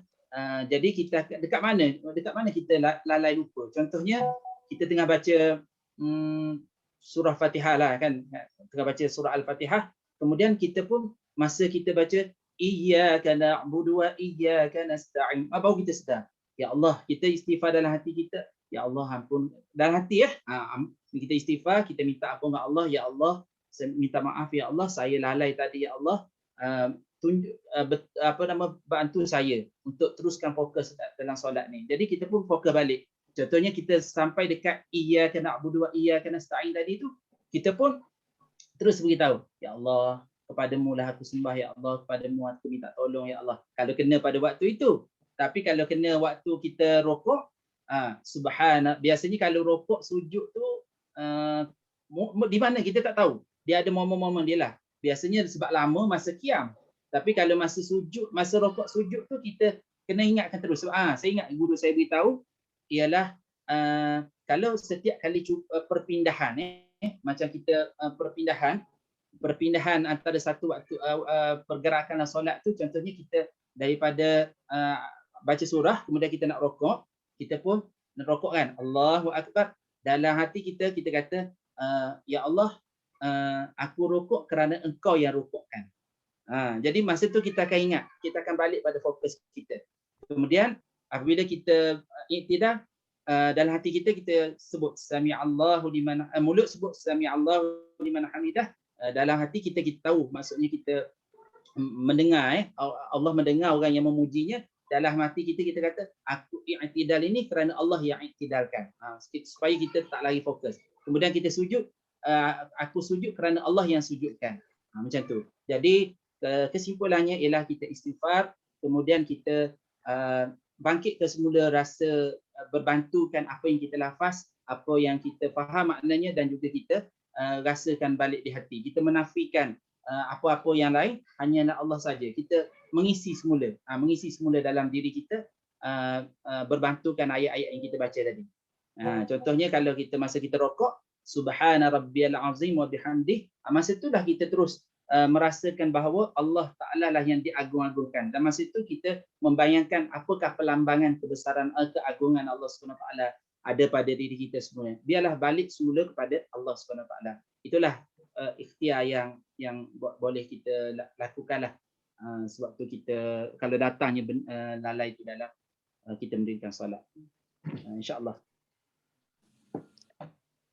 Okey Ustaz, alhamdulillah. Kita buka sekali lagi kepada sahabat-sahabat kita yang mungkin ada nak bertanya. Kalau tak ada, Mi bacakan dekat ruang chat. Bismillahirrahmanirrahim. Assalamualaikum. Waalaikumsalam. Dengar. Teruskan. Okey, saya Asma dari Kulim. Okey, soalan yang saya nak tanyakan, kadang-kadang bila kita dah usaha untuk khusyuk dan sebagainya, alhamdulillah kita dapat perkara tersebut. Cuma kadang-kadang dalam kita sedang nak khusyuk tu, tiba-tiba ada idea ting datang. So, adakah kita boleh terassume yang idea itu dari syaitan, so that kita tak boleh guna idea tersebut? Yelah, kita kena akui bahawa saat kita angkat takbir di solat ada syaitan yang mengganggu kita kan. Tapi itulah, apabila gangguan-gangguan tu datang, macam mana kita nak urus, nak handle dia, biarlah menjurus pada kita kembalikan pada fokus kita mengingati Allah. Jadi contohlah katakan idea yang best, itu kita dalam diri kita rasalah bahawa ini datang daripada Allah Ar-Rahman, Allah Ar-Rahim, Allah beri pada kita dalam solat kita. Jadi supaya dia tak mengganggu kita melayan pada idea-idea tadi, terus pada kita membangkitkan rasa kita tadi bahawa ini satu contoh gangguan, tetapi kita bersyukur pada Allah Subhanahu Wa Taala sebab walaupun idea tu datang pada kita, jadi kita tak lari pada Allah, kita ingat pada Allah. Contohnya dekat mana? Dekat mana idea tu datang? Contohnya masa apa Contoh masa idea tu datang waktu bila? Contohnya waktu kita, biasanya waktu kita qiyam lah biasanya. Sebab dia lama juga kan baca surah dan sebagainya. Okeylah, katakan tengah-tengah baca Fatihah. Jadi kita cuba kaitkan. Contoh tadi kita tengah baca Fatihah, iyyaka na'budu wa iyyaka nasta'in ihdinas siratal mustaqim. Okey, idea tu datang. Kemudian kita mungkin memang kita manusia lemah, kita akan melayan juga, walaupun sekejap kita akan layan juga. Jadi kita pun terus suka. Kita terus suka bahawa aku ni tengah solat ni. Okey. Jadi kita cuba balik semula. Okey, kita dah layan sekejap tadi. Kita balik semula, sama juga kita istighfar pada Allah, minta ampun sebab idea yang nampak tadi membantu kita, idea mungkin yang kita cari, perkara yang kita memang tunggu-tunggu tu datang dalam solat. Jadi kita minta ampun pada Allah SWT sebab kita terlayan tadi. Sebab kita akui bahawa saya lemah, saya kerdil, saya ni banyak kelemahan. Memang tak boleh lari, saya terlayan juga. Ya Allah, ampunkan saya, ya Allah. Ampunkan saya. Jadi kemudian kita balik semula fokus kita pada mendirikan solat. Sebab waktu itu berlaku terlalu pantas. Kita tak ada masa untuk ni, tapi kita tak nak berhenti. Tiba-tiba kita solat, datang idea, berhenti sekejap. Berhenti sekejap melayan. Itu lagi teruk. Lagi teruk. Jadi kita layan sekejap, ya Allah. Ya Allah, ampun, astagfirullah. Dalam hatilah, ampunkan saya, ya Allah, maafkan saya, ya Allah. Kemudian kita teruskan. Sebab itulah bentuk-bentuk gangguan. Kalau kita nak buat buku bentuk gangguan dalam solat ni banyaklah, 1,000, 2,000. Jadi insya-Allah tu cara dia. Yang poin yang saya pernah tanya orang alim pun ialah kita beristighfar, kita minta ampun dengan Allah dan kita kembalikan fokus pada Allah SWT, teruskan. Dia akan datang bukan sekali, bukan 2 kali. Dia akan datang. Jadi itulah sedikit pencerahan. Kita buka soalan sekali lagi, cikgu. Soalan yang terakhir insya-Allah mungkin. Okay, insya-Allah. Kalau ada siapa-siapa, kalau tak ada kita baca dekat ruang chat. Ada siapa-siapa nak bertanya boleh onkan mic dekat bawah. Soalan yang paling akhir kali ni buka. Ni, Assalamualaikum Ustaz. Assalamualaikum. Silakan. Ustaz, ni soalan ni mungkin Namanya? Nama saya Mazlina. Ini agak macam lari daripada topik sedikit, tapi walau bagaimanapun dia bersangkut paut dalam proses saya cuba memperdekatkan diri dengan Allah ataupun dalam proses saya beristiqamah untuk memperbaiki diri saya. Saya rasa hati saya ni senang berbolak-balik. Saya mencari macam mana untuk saya kekal ataupun untuk tetap hati dalam menjalankan urusan saya bersama dengan Allah. Okay. Saya masih tak boleh cari jawapan dia. Macam mana Ustaz? Boleh Ustaz bantu saya dalam proses ini? Okay. InsyaAllah Puan Mazlina. Allahu Akbar, subhanallah. Dia dalam hidup kita macam itulah. Ada masa kita rasa down, macam kita rasa mencari-cari, kosong, terkapai-kapai kan. Kalau kita dengar apabila situasi itu berlaku, datang pada kita, ialah kita balik semula, tengok balik banyak mana nikmat yang Allah Ta'ala beri pada kita.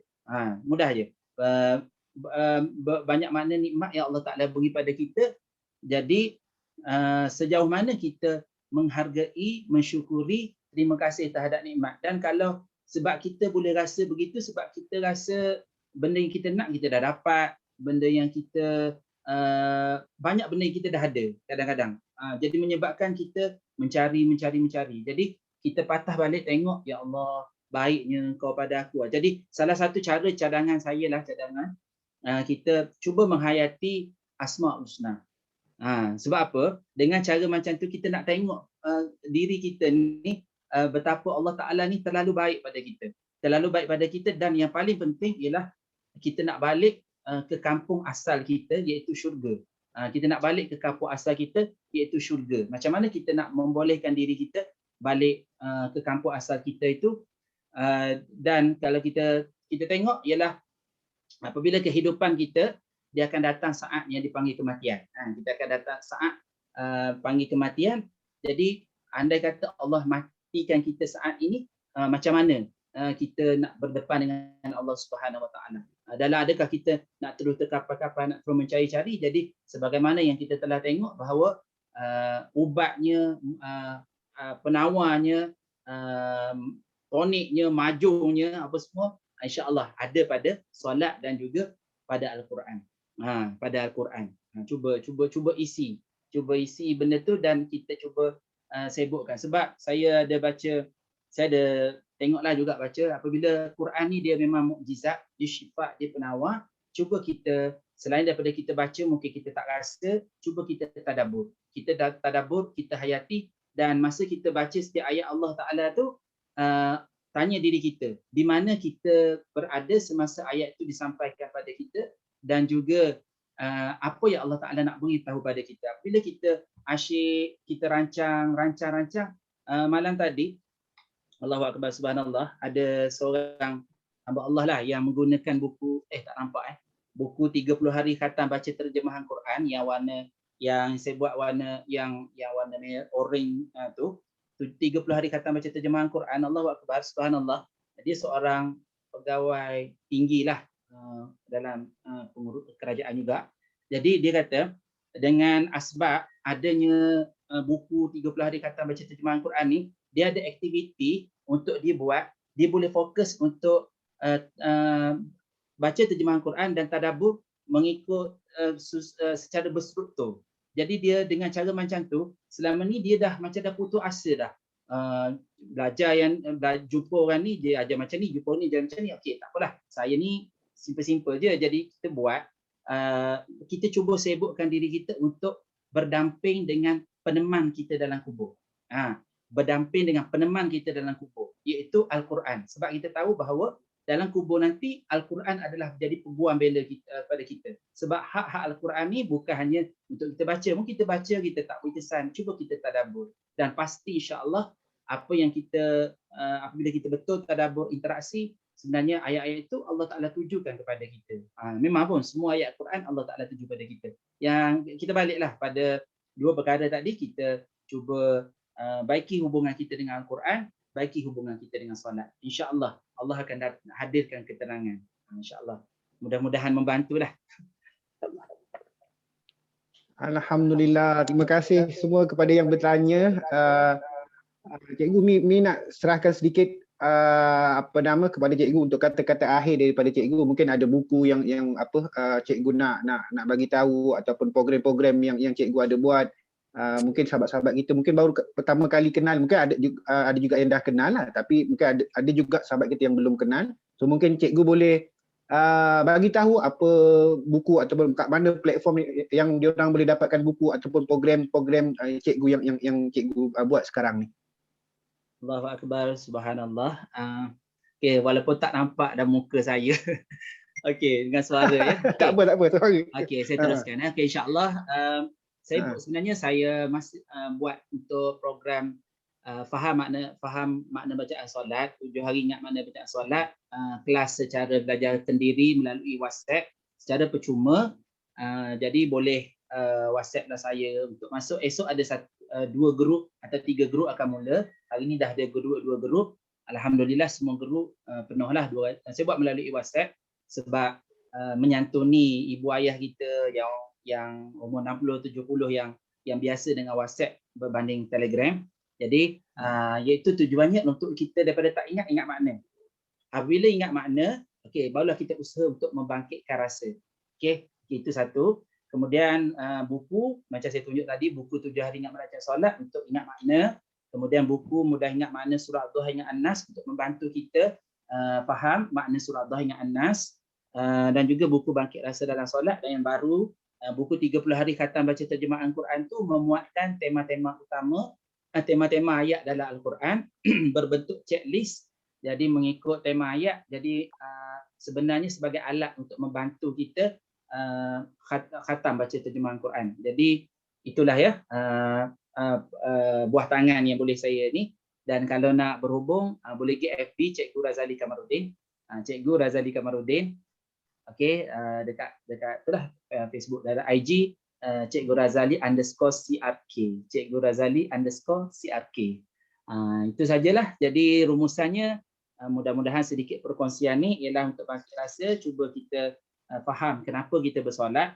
Kemudian kita macam mana kita nak meningkatkan kecintaan kita pada Allah SWT, inspirasi daripada surah Taha ayat 14, dan juga kenapa kita kena perlu ingat banyak-banyak pada Allah Subhanahu Wa Taala, kerana itulah cara kita menzahirkan rasa syukur dan terima kasih kepada Allah Subhanahu Wa Taala Ar-Rahman Ar-Rahim yang memberikan segala-galanya pada kita. Hakikatnya kita hanyalah alat, tak ada apa pun. Kita hebat, kita bagus, kita kaya, kita ada apa semua kerana Allah Ta'ala yang berikan pada kita. Jadi kita terima kasih pada Allah dan pertemuan kita pun begitu juga. Jadi minta maaf ada salah silap atas perkongsian saya sebagai hamba Allah yang lemah ni. Tak ada apa-apa. Okay, itu saja. Alhamdulillah. Terima kasih banyak cikgu atas perkongsiannya hampir lebih kurang sejam lebih.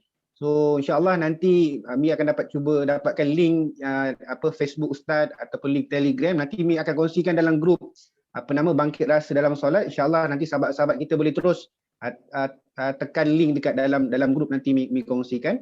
So Mi daripada pihak penganjur Al-Mishkat juga mengucapkan berbanyak-banyak terima kasih kepada cikgu dan kepada semua sahabat-sahabat kita yang join program kita hari Sabtu ni. Kita Sabtu ni hari yang santai-santai tapi kita dalam satu program ilmu, masya-Allah. Dan dalam masa yang sama juga sahabat-sahabat boleh juga follow kita punya Facebook Al-Mishkat, sebab Al-Mishkat ni sebenarnya sangat banyak program yang kita anjurkan.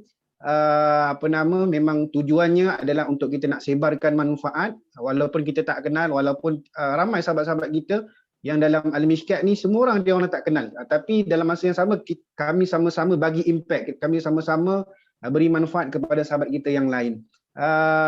Ada juga program broshuran yang ini dari sudut fizikal, kita nak bantu supaya sahabat-sahabat kita yang ada masalah bila berlaku pandemik COVID-19 ni ramai yang beremosi. So bila kita ada aktiviti, insya-Allah dia akan membantu untuk kita mengurus kita punya emosi, mengurus kita punya diri. Okey, so itu saja daripada Mi. Mi ucapkan sekali lagi berbanyak-banyak terima kasih kepada Cikgu Razali sebagai kita punya speaker utama hari ini, dan juga kepada semua sahabat-sahabat yang join kita punya sesi program kita pada hari ini. So itu saja daripada Mi. Assalamualaikum warahmatullahi wabarakatuh. InsyaAllah kita berjumpa pada masa yang akan datang. Terima kasih Ustaz. Terima kasih Ustaz. Kita bergambar dulu kalau boleh. Sama. Apa nama? Ida kalau boleh screenshot, sebab Ida pakai komputer kalau tak silap. Boleh Ida? Screenshot sekejap. Masing-masing kalau boleh onkan kamera. Terima kasih. Sama. Terima kasih semua. Alright. Jumpa lagi insya-Allah di lain seminar. Amin insya-Allah.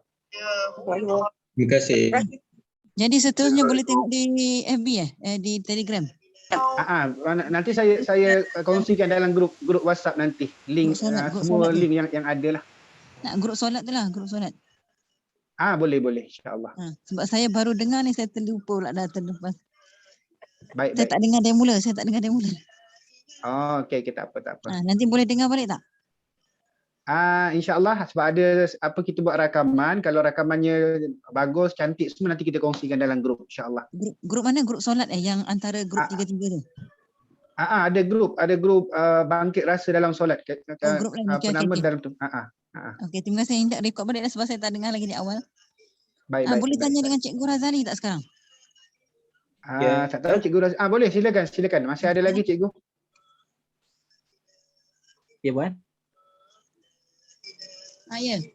Saya nak tanya, saya dah ikuti yang grup yang 3 tu, tapi saya ambil salah satu je lah kan, sebab semua yang lain grup tu sama kan? Sama je. Saya ada salah satu grup tu lah, tapi saya nak tanya dengan cikgu. Saya nak cakap dengan cikgu boleh? Cikgu Razali. Ya, saya. Mana cikgu bercakap tak nampak muka cikgu? Mana ke? Masalah teknikal Cikgu Razali tak nampak. Dia punya video tak nampak. Tapi suara boleh. Tapi saya dengar suara. Dia boleh dengar. Saya dengar. Saya nak tanya, saya dah ikuti, tapi saya dah ikuti keseluruhannya lah. So saya belum dapat lagi kemanisannya, belum dapat nak cara untuk dapat kemanisan dia. Bangkit rasa solat macam kita rasa kita nak berkorban-korban, nak solat di awal waktu. Tu yang saya tak dapat lagi tu, dia punya words, dia punya keywords. Saya nak tanya tu, macam mana nak fahamkan tu? Ya, okey, dalam grup tu saya. Okey, sorry Ustaz. Assalamualaikum cikgu. Minta maaf. Assalamualaikum. Okey. Macam seperti ataupun macam yang kita kongsikan tadilah, dia bukannya boleh, dia perlu diusahakan berperingkat-peringkat, tapi sebagai mula permulaan ni boleh saya WhatsApp personal boleh? Boleh. Sebab saya dah WhatsApp cikgu, itu belum jawab. Saya nak tanya macam mana, perlu ke buku tu ke macam mana ke? Okey, nanti Puan WhatsApp nanti saya respon Bersungguh-sungguh Puan WhatsApp saya respon terus insya-Allah. Saya dah WhatsApp. Okey, saya mak Saya nak tanya seterusnya sekiranya kita nak bermula di mana? Misal kata ni nak Zuhur sekejap lagi ni, jadi kita nak preparation. Jadi kita nak dapat di mana? Nak dapat sentuhan yang nak bermula, nak awal waktu tu, nak sembahyang di awal waktu. Lepas tu nak tahu maksud dia. Saya memang tengah cari tu benda tu. Yang 7 hari dalam buku dalam solat tu saya tak tahu lagi. 7 hari dalam buku tu memang berkesan ke 7 hari makna solat boleh baca dalam 7 hari. Siapa nama Puan? Nama saya Puan Fauziah binti Muhammad Kasim. Okey, saya semak mesej Puan Ya. Okey, insya-Allah. Saya respon dekat WhatsApp lah. Yelah, WhatsApp. Tapi ni sekarang ni yang tadi cikgu cakap ni saya belum dapat dengar sebab saya sibuk kan waktu dengar banyak ada ilmu yang lain, jadi saya tak dapat masuk. Saya baru teringat ni dah pukul 12 ni dah terakhir. Jadi saya dengar tadi Ustaz cikgu cakap pertama kena faham maksud baru rasa bangkit rasa tu. Jadi yang keduanya kena tahu maksud dia. Jadi kita nak rasa terjemahan tu kena faham tu, nak kena tahu macam mana dari segi teori, praktikal nak tahu, nak mengajar semualah keluarga, nak mengajak keluarga lah, suami semua anak-anak lah untuk sembahyang jangan sembahyang orang kata sembahyang dengan tenang, lepas tu sembahyang dengan fokus lah. Jadi saya nak dapatkan itulah, saya nak tahu. Ya Allah, alhamdulillah lah, saya bersyukur sangat-sangat saya dapat program ni. Tapi saya masuk itu 3 slot, tapi saya dah keluarkan dua slot tu saya dah left sebab saya kata bendanya sama, saya pun terlupa. Jadi nak tunggu cikgu keluarkan tak mungkin, sibuk kan. Puan grup mana? Saya grup tak ingat lah, saya kena check balik. 188. Okey, tak apa, Puan WhatsApp saya nanti saya respon. 188, 189, 90 antara 3 tu saya tak ingat. Okey, nanti Puan WhatsApp saya. Jadi yang lain boleh kita share dengan orang-orang lain tak? Adik-beradik, saudara mara, kawan-kawan, sahabat ke? Boleh tak share yang cikgu punya tu? Boleh. Silakan insya-Allah. Halalkan lah cikgu share, suruh share kan boleh. Tak ada masalah. Pengajar.